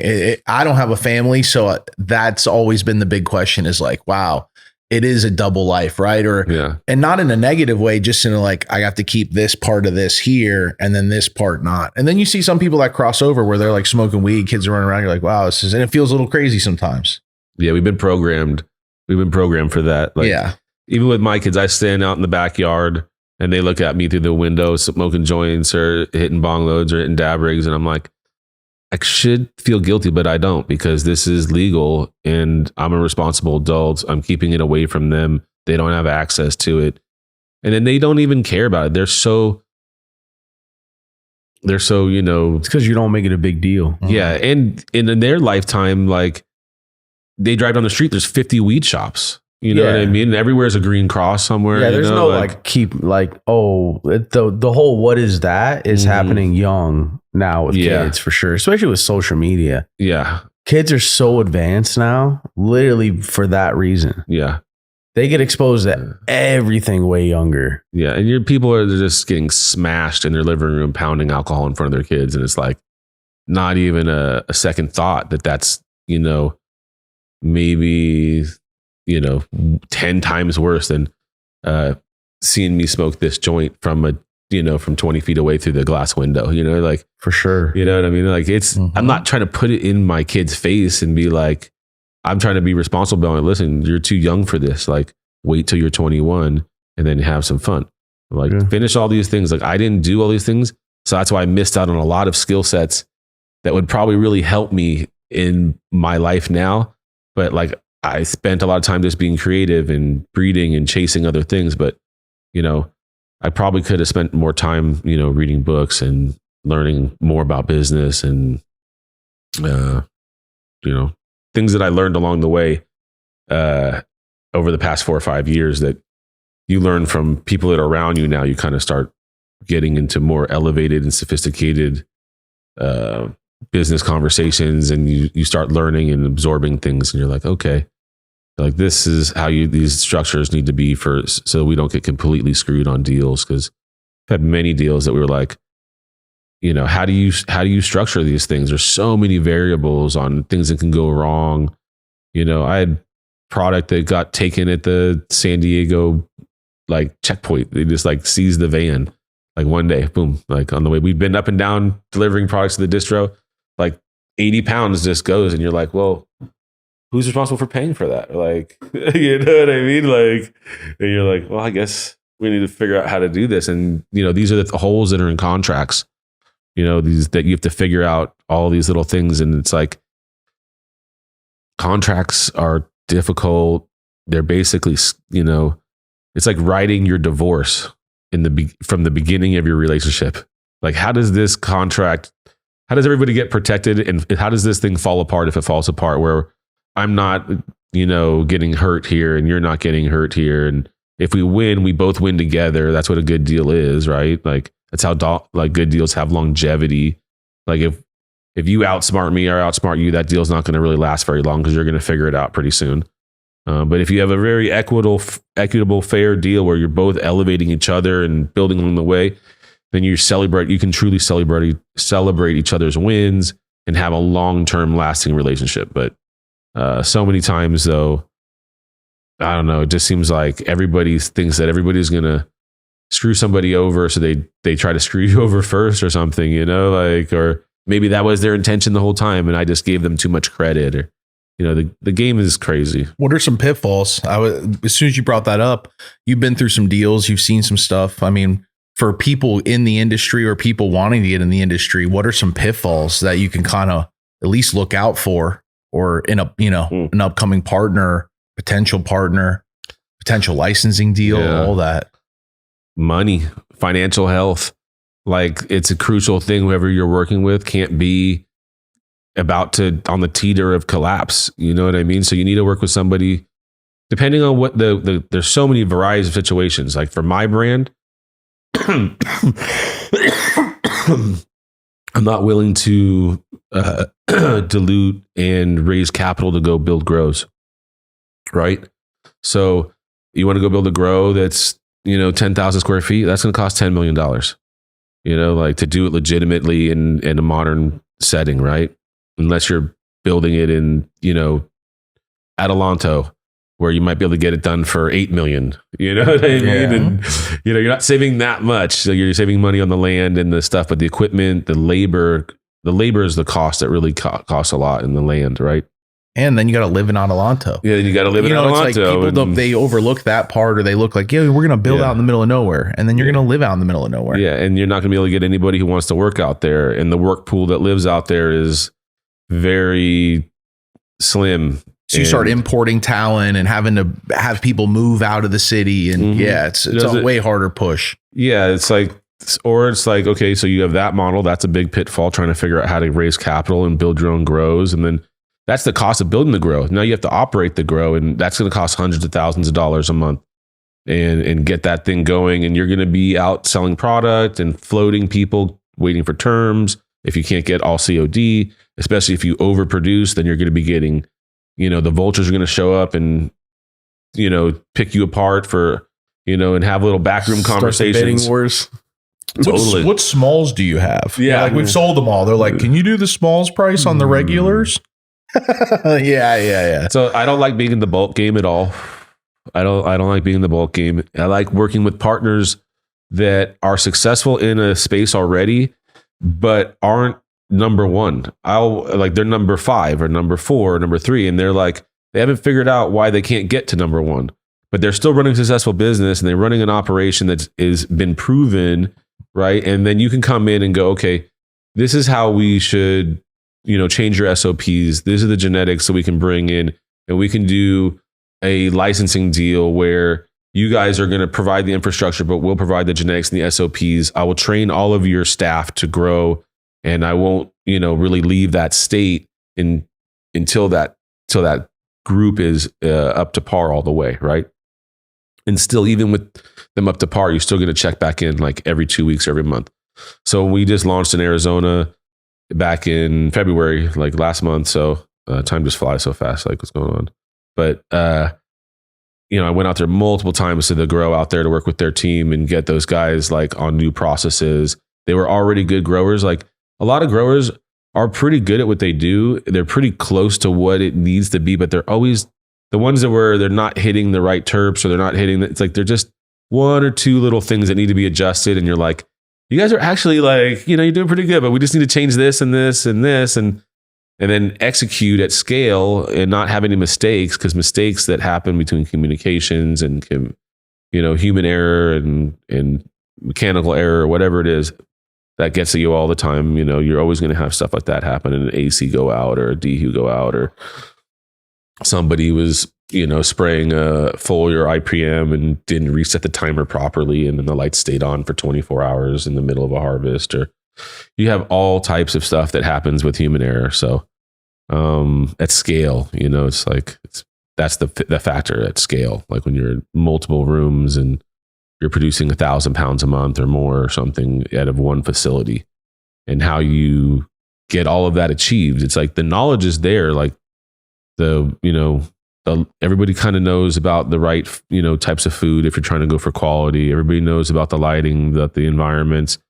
At least I think that everybody kind of does. I assume that, but then you still see grows that don't execute it right. And I don't know if it's that they just don't know it, or if it's really hard to get everybody to listen and get it done at the right time. And the chief in charge needs to be able to drive that team and get it all done when you're working with 20 or 50 people at a location and having so many moving parts happen constantly. So Do you think you become almost OCD if you're a grower and you're not OCD? Do you think, because like after a while, you say you have to check multiple parts 100 times over. It's like it never ends. Yeah, it never ends. You just, at a certain point, I hate to say it, but you have to you just keep rolling forward. Like you just can't look back. Mistakes happen. You're just like, there goes another one. You know what I mean? Because the machine is so big and it's just going, and it's like, it takes away from the purity of like the art, right? Of trying to keep everything perfect all the time, right? So it's like maybe you have 10 harvests that were perfect in a row, and then there's the 11th one you kind of missed on or something like that. And at the scale, when you're at a scale like that, that only took a week and a half to happen, or 2 weeks. You know what I mean? Like when you're taking down 4 or 5 harvests a week, it's like, I don't know. It's just like you're playing the game at a much faster pace, and the learning curve, you have to learn a lot quicker. There's no room for error. Every error costs a lot of money, and everybody wants you to execute. These buildings cost $20 million. Like I've never had that type of money to build something like that, but I understand how to operate it, and I understand how to create great quality and hit the numbers. Maybe not on day one, I didn't. I thought I did going in, but then when you realize it's that's why I say it's really about like the execution, the back end side of like getting what needs to be done daily. And when you cannot be in 36 rooms every single day, I would be in them every single day, but I could only be in each room for maybe 5 to 10 minutes at a time, and that would take up like 6 hours of the day. And then you'd be like, well, we have other problems in the water room. We have other problems in post-process. We have other problems in the trim room. We have problems in the cure room. So you have to go from department to department trying to get everything dialed, because guys are hiring in Long Beach that are in the social equity program or coming in that we were trying to bring in very early on. A lot of social equity people, they didn't really know a lot about weed. So they didn't know like, this is what wet weed is. Like, yeah, don't close that, like don't close the lid on this. This is how you cure stuff. Let it dry properly. Then we had to get all scientific and get water, moisture, content meters and show them like, this is what it's supposed to be. Like it's supposed to have a little squish. The stem's supposed to snap. And then the number for that is this with this strain, and then do that every strain so that we can try to systematically create high quality at scale, which is just really hard to be consistent. And that's what the brand is supposed to be, that like the Coca-Cola consistency is supposed to be there. Like we're supposed to be able to, anyone who looking for a good eighth of weed is supposed to be able to buy any one of these boxes. Doesn't matter what strain it is. They're supposed to be able to have confidence when they buy this box or any of our weed, whether it's in a bag or a box or a pre-roll or whatever, that it's going to be quality. It's going to meet a certain level. Like it may not hit a 10 because it's very hard to hit a 10 from that scale. And I like to say that we're at the highest level of quality at scale that I can maintain, right? But there are certain systems that I can't change when it comes to testing and the time and length that it takes to get to a store sometimes and get through distro hubs and then get on the shelf. Like it takes a lot of movements to get all your product there. It's like, it's not the same as like when you just trim this after it dried for 12 days hanging in your garage, and then your boy, had it for 3 or 4 days curing, and it's just smacking perfect. Like every nug is exactly picturesque, unfettered and undamaged. Like it's impossible to get to that at that scale because there's so many moving parts. So, But I'll take the challenge though. Like literally anything in these boxes, anybody wants to show up from the street selling $1,000 ounces or $16,000 pounds or crazy whatever. Like I would love to do a blind taste challenge and line up a few joints and have everybody grade our scale product at commercial versus some of the home grows. Like Calling out the small batch boys. I like competition, dude. Oh, you you know, like right here. So Small batch boys. like, You might have to do something. yeah, I think Get it us would in be the great. DMs.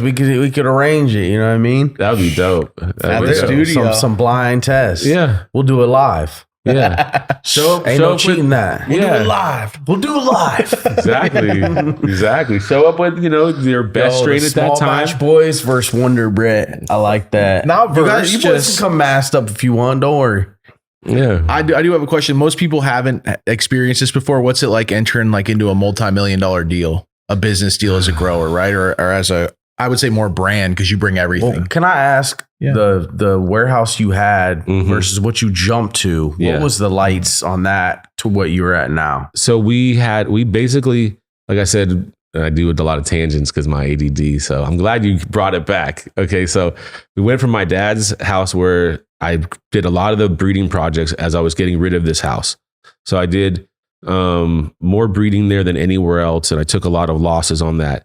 Then my partner Cam, he had a spot with 30 lights at this warehouse that he had ran his business from a long time. So he had the lease for a long time. The owners were cool with him, and it had just the right amount of power. And I just came back from Colorado, and I was like, I want to start this brand. And I was just getting it started, and I called up my boy Cam, and I was like, yo, let's use this spot and let's go half on this brand. You can have half the brand and we'll go. And we started it I started it first and called him, and then we ran it together. We were co-founders of the brand though. We did it, and really, I'd only done a small batch of Wonderbrett before that. And then we really built it together. Right. And our whole team around me, the people, there were like 10, 15 guys around us that had been growing with us for sometimes even 10, 15 years on the team. We all went from not everybody could live in that and eat off of that 30 light grow, right? And that's where the brand started in Prop 215 out of that small space. And everybody thought because of the packaging and all this shit, everybody thought the brand was way bigger than it really was. And they didn't really they didn't know our story. They didn't know that we had been OG growers for a long time, like for already 10 plus years. And I almost feel like we did too good of a job on the packaging because people look at it and go, oh, that's probably just some fancy ass packaging. They have really nice packaging, but the weed's probably not that good. You know what I mean? Like when I get a compliment, sometimes I'm like, I love your packaging. I'm like, I'm like, damn. It's a great compliment, but I wish you would have said, I love your weed. Right. And then they might follow up with that afterward, but I would rather that be the first thing they said to me. If you're out there, that's what I want. I'd rather be that than the packaging. So there's times where I'm like, I just want to put out something that's like brown, like paper bag from like Ralph's Design. You know what I mean? And just like, and blind test, some shit and just be like, if it's fire, they'll just keep coming back and buying it. Right. Like, so it's about consistency and fire. The packaging was just me being creative and color and artistic because I like to build the whole, I just like things tying together. I didn't realize it when we were doing it, but when I look back at it, this whole brand and most of my life is like this puzzle pieces that I blindly put together, not knowing what I was doing, but it was like, I guess that's my style. And then when you look back at it, it all kind of fits together the way it linked, with the colors and the logos and the whole brand aesthetic and the trying to build this Wonderbrett universe of artwork and just entertain people too. Like the Wonderbrett experiences when we did those were really fun. I don't know if you ever saw it, any of that kind of stuff, but we had like the tastings and the supper clubs and the making art live for people so they could take that home and having that just be all a surprise. Like the people that came to that event didn't know that they were getting that experience. It was just here's a private invitation from us. I wish I would have known you guys then. I would have invited you. But like we did like a special strain launch like that where they all the food was paired, and then we had the art on the easels, and me and the artist who make all the logos. And then shout out to Gabe over here who puts everything together, makes it look all polished, like he's the real professional one that makes the brand look like crisp, right? So he makes all of our assets, puts them together, and makes them right. And he has a bunch of other great skills too. He's a really modest guy. But these artists around me have been able to create this, the vision and deliver all this stuff together in one nice little package, right? So we people that went to that event, they got to take home that artwork that night, and that's the kind of experience that I want to give people. A surprise. I want the next Wonderbrett experience to be something different, so that when you go, you're like, I don't know what it's going to be, but it's going to be something dope. And we had like really dope artists perform there, like Savannah Blue and this guy C.S. Armstrong who signed to Dre, and they just top artists, top musical artists, culture, food, and the weed. It's like, it's what I imagine that if someone was selling me a ticket, we didn't sell any tickets, but if someone was selling me a ticket for $400 or $500 to go to a special event, I want it to feel like old school Vegas. Like, like we're at the table, they got the dope music live right here, and then here comes the tray pass with the cherries dipped in white chocolate, and here comes out the cherry weed, the cherry trop, or our cherry cola strain, which is a new strain that's coming. We can talk about that a little bit too, but that's not out, but I'm really excited about that one. But that's the type of shit that I want to leave an impression on people. And then like I've done all that kind of stuff with the brand, and I feel really fulfilled and blessed and grateful to be able to do all these things. And like if this is all I've ever done and it all falls apart, like I'm cool. Like I don't feel unsatisfied with what I still feel like I have a lot more I want to do. Don't get me wrong. Like I want to go 100-year brand.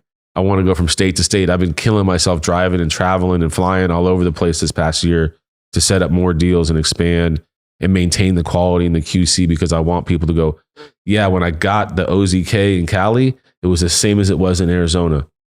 And it tasted the same in Michigan too when we were out there, and in Jersey and Massachusetts and Illinois and all the other states we're coming to right now.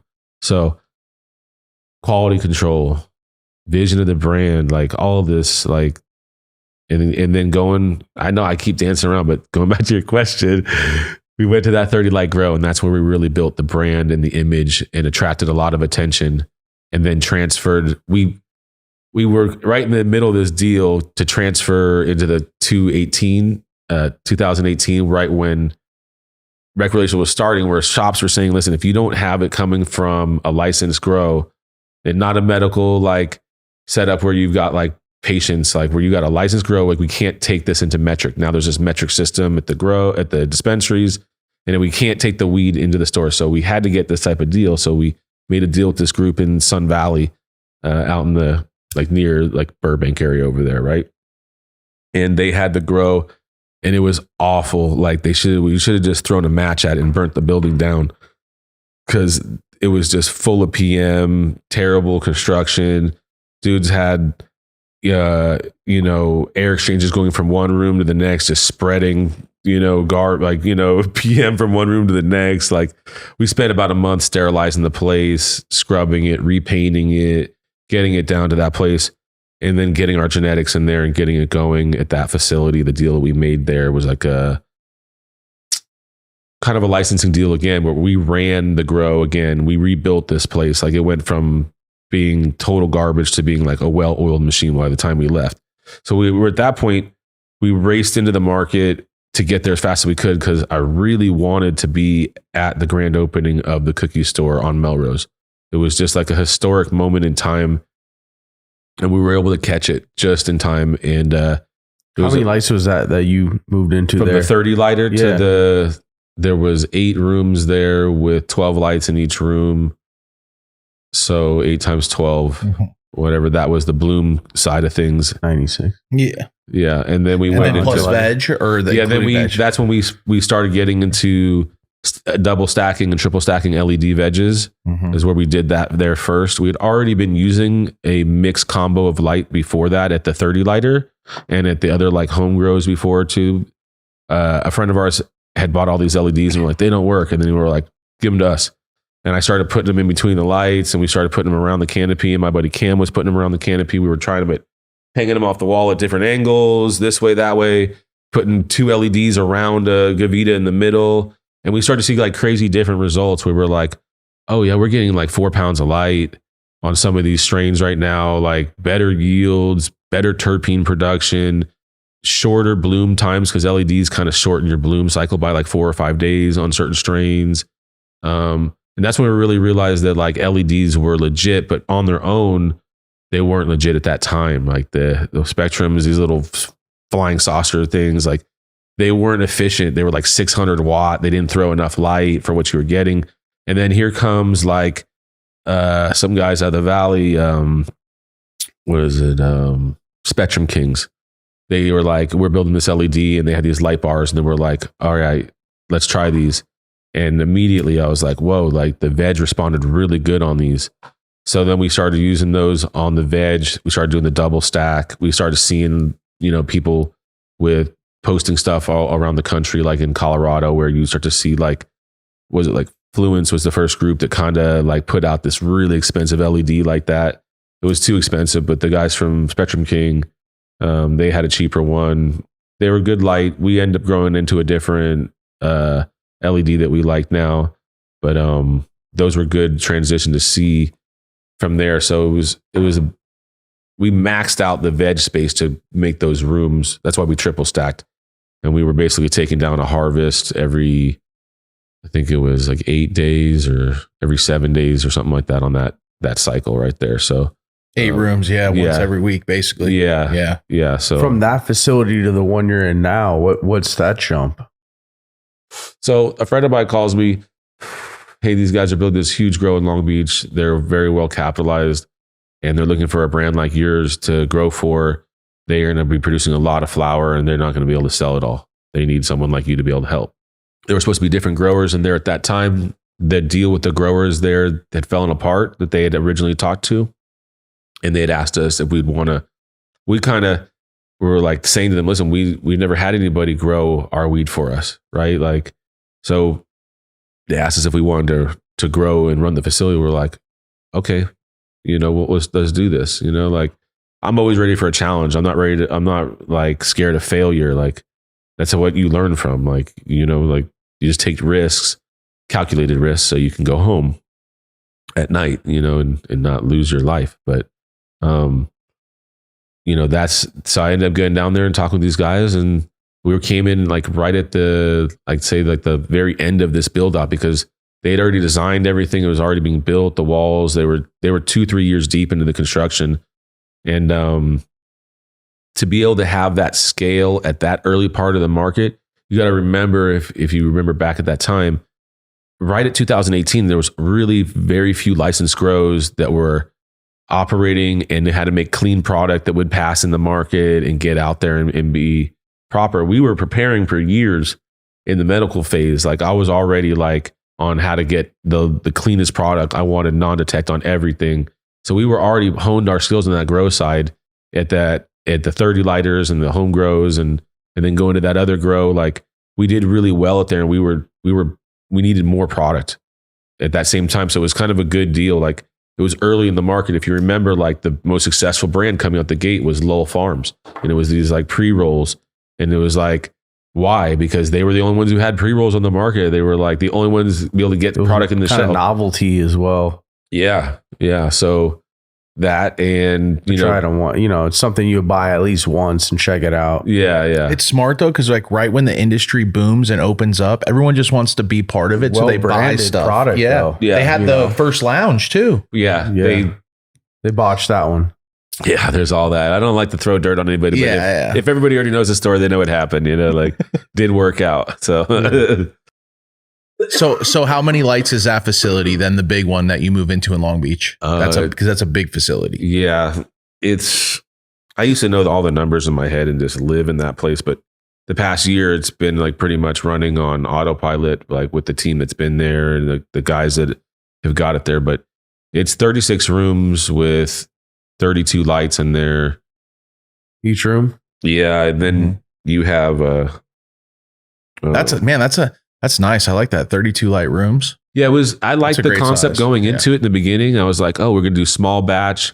If we have any outbreaks of any problems, we can limit it in size and we can contain it. 32 times 36. It's 1,152 lights in bloom. And then bloom. Yeah, and then you have all of these Wow. veg spaces. So the building's very So you go from compartmentalized. 100 to 1,100. Yeah. 1,000 jump plus veg. You just which grab your veg balls is and 200 go. lights probably, I'm You just guessing. grab your balls and go. We're going to do this. I had a team. I had guys on my team that had been there for 15, 20 years with me. I believe in my team. I still believe in my team. And that's why we did it. Like, that's why we jumped in and did it. We can do this. Like, it's scary, like, because you're in over your head on certain phases, right? Because you've never done something that big of scale before, and you've never loaded up a room every day and flipped it. Like, we're loading up this room and then drop it, and loading this room and drop it, and loading this room and drop it, and load it.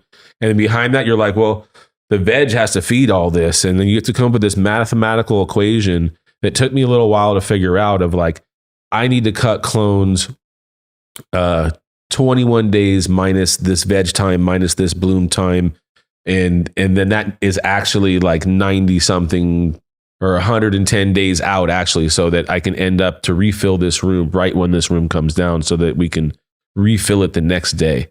Like, you cut it down, you clean it that day, you refill it the next day.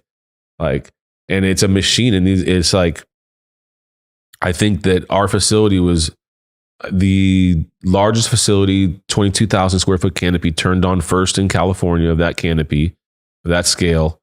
We were first to market at scale. I'm pretty sure Jungle Boys had massive amount of grow but it was just, it wasn't in one facility. They had multiple grows and they were so big. So they probably had way more canopy than we had, but that one facility, and probably some other groups too out there, like with light depths and weird type of licenses that people kind of put, 10 or 5 10,000 square foot stacks together, and they were able to like manipulate the system into bigger licenses. But we were the first in California to have it at that scale, and we were able to grow the brand faster that way, because we're getting this effect. Like, we weren't as early as Lowell, but we were like 6 months after them, which was still like really far ahead of people getting at that scale to be able to service 400 or 500 stores, and then figuring out the infrastructure of how to work a sales team and distro and all these things were all just new things, and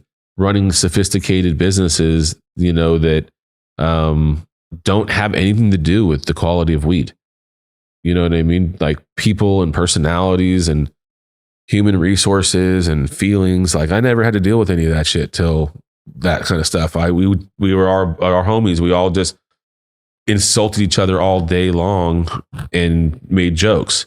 And that was the way we communicated, like, so there was, when my guys transitioned into this facility and we were running this thing, like, everybody had to change a little, because we were like, now there can be a lawsuit through human resources, and somebody, thought you were talking about them and you were just talking about something else. Like, it's a crazy world, and I don't want to be part of that side of things. So it's like, I just want to focus on the growing and having the least amount of drama. Like, if you have to get the right team, and it takes a long time to get the right 15, 20 guys.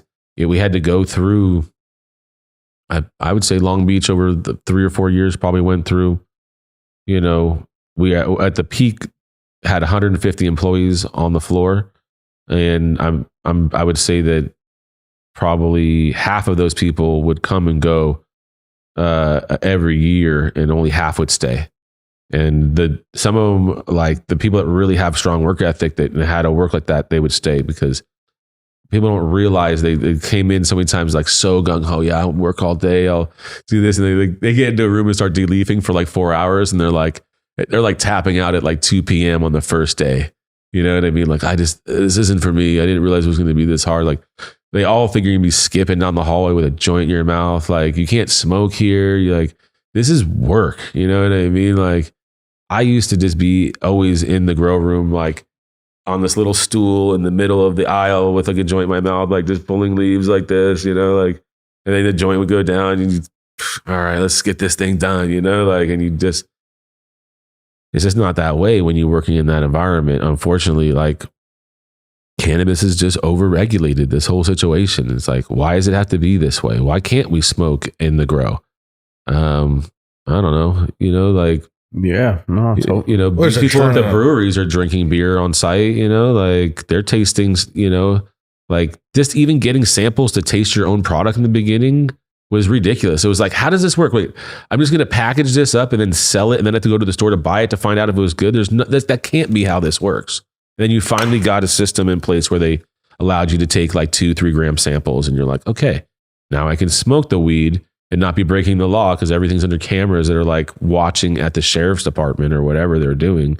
You know, it's all videotaped to there. So, you know, you're trying your best to build a real, you know, follow the rules business model, right? Like, and that's not like the way of cannabis. Like intuitively, cannabis is like counter culture, you know, anti-corporation, you know, like, but at some point, if you want to produce 1,000 pounds a month and do it properly, like you have to use a system to do that because you can't do it with 3 guys.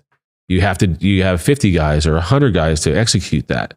And how does an operation work like that where it communicates? Like it has to have a system. And if having a system and being organized and trying to achieve something in efficiency makes it corporate, you know, like then I don't know, you show me another way to get there. You know what I mean? And it's like, I don't like the way the corporate guys make decisions, you know what I mean? Because It's tough. It's a double-edged sword. Any big business has to be a business. yeah, and that's the real problem. Should it be that big? What's coming up for Wonderbrett? Like, what's the next chapter? What are you working on? What's next? It's more states, consistent quality control, new genetics consistently. We just dropped the Beyond Blueberry 2.0, the Agave, Orange Picasso. That's just this year. Those 3 strains we dropping like 1 a month right now. Got a few more strains on the way. This OZK crossed with cherry cookies came out incredible. This pheno that I found tastes like cherry cola straight up, like really unique. I've never tasted anything like it before, so I'm excited about that. Cherry Cookies, famous one. Shout out Straight Flame and Sear. Yeah, That was from their crew. Yeah, so it's about trying to expand, and really just focus on terps, right, and not lose the quality along the way. Like expansion too fast, you know, you lose quality, right? So you can only be in so many places at one time.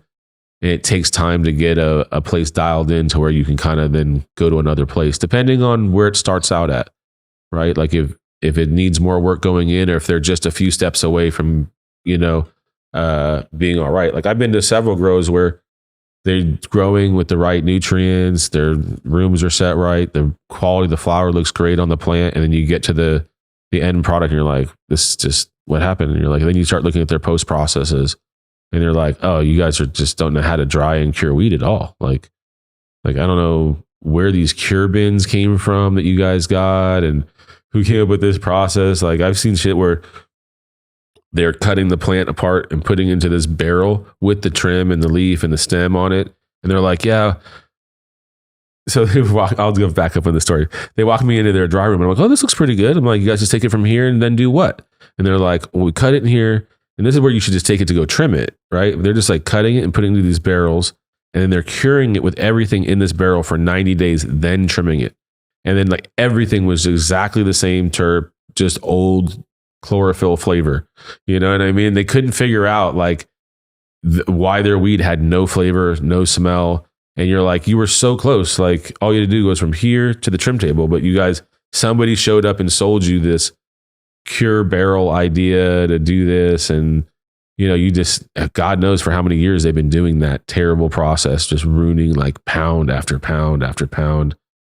and that could have been good, you know, and you're just like one little tweak on their post process, and you're like, okay, now let's see what happens over the next week, and then they're like, oh my God, like the weed has smell again, and this and that, and you're like, yeah, because we've ran this play and we figured this out a long time ago. Like, so many people show up and like don't really know what they're doing. They kind of facade a lot of stuff and in over their head, and then it just ruins it for people that actually do know what they're doing. And so it's like, even when someone like myself shows up, like, not that I don't like to speak myself like that, third person or any of that kind of shit. It's too much ego, but I have a lot of experience, and they still skeptical until like, I'm like, okay, here's a free tip. Call me in a week when that works out for you. And then they're like, oh, okay. Yeah. You know what I mean? Like in all different levels, whether it's in a lab or whether it's in the, you know, outdoor, or whether it's in the indoor, like we've done a lot of stuff. We've seen a lot. I've solved a lot of problems, and that's all this business is solving problems all the time. Like every day. Sometimes it's in the grow, sometimes it's in the field, sometimes it's at a dispensary, a relationship, you know, and trying to grow something's hard. Like you put a lot of trust in the people that represent you out there. And sometimes the people that you put trust in don't represent you as well, or how you would carry yourself or how you would handle a situation. And they rub people wrong. And then you're like, man, that account was like doing 5 pounds a month. And now it's like, they're only taking like a pound a month. Like what happened, you know? And it's very personal, you know, very personal. So it's hard to, a lot of people walk around with Wonderbrett credit cards out there with my name on it. And, you know, I end up finding out about it a little bit later after the fact, like when the bill shows up, you know, so, but we try to be like Switzerland, you know, we're not drama makers. Like we're trying to work with everybody. Like literally shout out to everybody who's ever helped me get to where I am right now. Like I'm grateful. Any more shout outs? Shout out Josh D for sure. Okay. The strain changed my life, and I owe the guy, you know, and everybody who had their lives changed by OG, you know, for the West Coast in that era, Josh D is a big guy and helped a lot of people. I got a lot of good genetics from Karma Squad, Crockett, DNA, Compound, Sherb. Shout out to Big Be Real, being the godfather always. My whole team, my partner Cam, Sublime, Russ, Patty Pimlin. We just did that collab with him, the UFC fighter. You gotta help us get him on the show. Yeah, we could do that for sure. It'd be interesting. And he's a huge smoker, and he's so funny. Honestly, he's a really fun guy to be around. That's what I'm saying. Yeah, we'll bring him down. Yeah, he's a character. Yeah. BJ Chicago Kid, Relentless Genetics, Redline, my boy Redline, and just like everybody at the Wonderbrett team out in Arizona, holding it down at the grow, everybody out in Michigan, holding it down, bringing the product and making us proud out there to be representing our product and our brand out there. And just, you know, everybody who sat around the table and shucked seeds with me for like a month straight, going from like plant to plant, like on breeding processes and genetics. And like, there's just no reward at the end except for this bag of seeds that like, I will pop and bring back weed again, and then we will chase these flavors, but it's a long reward. And then, you know, have you ever sat at a table and just like shuck seeds for like hours and hours and hours and days? Personally, and days? no. Yes. Yeah. I did about a month, and I was like, and then every time you go through the material, you go through it again and you find more seeds. Oh, totally. So you're like, I went to spend hours going through this, and now I found more seeds. Like, then you have to go through it again because you're like, I just found another 60 seeds in the material that I thought, and they're great. Yeah. Yeah. I know what you're talking about. Yeah. It's tough because you're just like, sometimes you're like, I think there's 500 seeds in this bag. I'm like, do we even need to shuck the rest of this plant? I'm like, are we going to sell these seeds ever? Or are we just like, this is just for the pheno, like to keep this in the vault. So like, if all the genetics go, we have everything backed up in all these seed formats and seed crosses. And like the next breeding project I'm doing right now, like is, Og Kush cross with Jealousy. I have a really nice male, and I'm doing the pheno hunt of that cross. So I crossed the OZK into the Jealousy on that, and you know, you're just trying to find new shit. And just like, I used to be so attached on trying to keep every genetic. We still have like crazy. We are really attached on that. Like we have probably 100 on this list that we have in veg and in tissue culture backed up.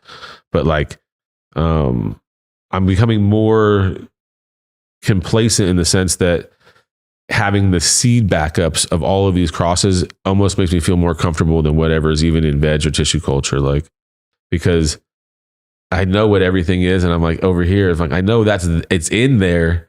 I just got to go find it again. It kind of makes it feel like it might be fun to go hunt for something and maybe find something different, a new twist on it again, and be like, I don't know. It's tough, dude. I'm like a guy who wants to eat different places all the time. Like, I can't eat the same place all the time, so I can't smoke the same weed all the time. Like, I need to change it up constantly. And I like awesome. that. So, Hell yeah. Staying true to the game, man. Wonderbrett. Yeah, but there ain't nothing like go. that first smoke of the day. nah, definitely. For first dab of the day. Hey, Yeah. You know, saying, Whatever flavor you're on. yeah. What do you guys got going right now? I know you guys is like big I hustlers. like smoking your papaya, bro. That shit is great.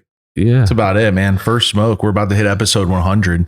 Yeah. We got right? New York City. We got this 100. 420 420 coming next. up. 420 NYC. Okay. Rooftop sesh, bro. Come through if you're I in New can York. get there, it's going to be hard because we have a second store opening up about a week after 420 here in LA on Beverly. So there's that I'm partnered with Josh D. Actually, is his license on that. Nice. So we're trying to keep it together. You know what I mean? We're trying to keep all the OGs together. But yeah, 420. I wish I need to. Maybe, you know what I'm going to say? I'll definitely be there next year if I can't be there this year. Yeah. Because I definitely feel like with LA and Arizona and Michigan, I got to show them the love right now as much as I can in those places. 'Cause that's where we selling the product that we represent out 100%. there. So, but like, we're going to be in New Jersey pretty soon and probably New York. I know we'll be in Mass. So I feel like next year makes the most sense too. And then this year's already kind of like it's tight schedule right now. So 100%, man. Yeah. Well, shit. Wonderbrett, episode 91. yeah, just, Flavors. Come on. yeah, man. Get it. Thank you guys. Absolutely. Peace.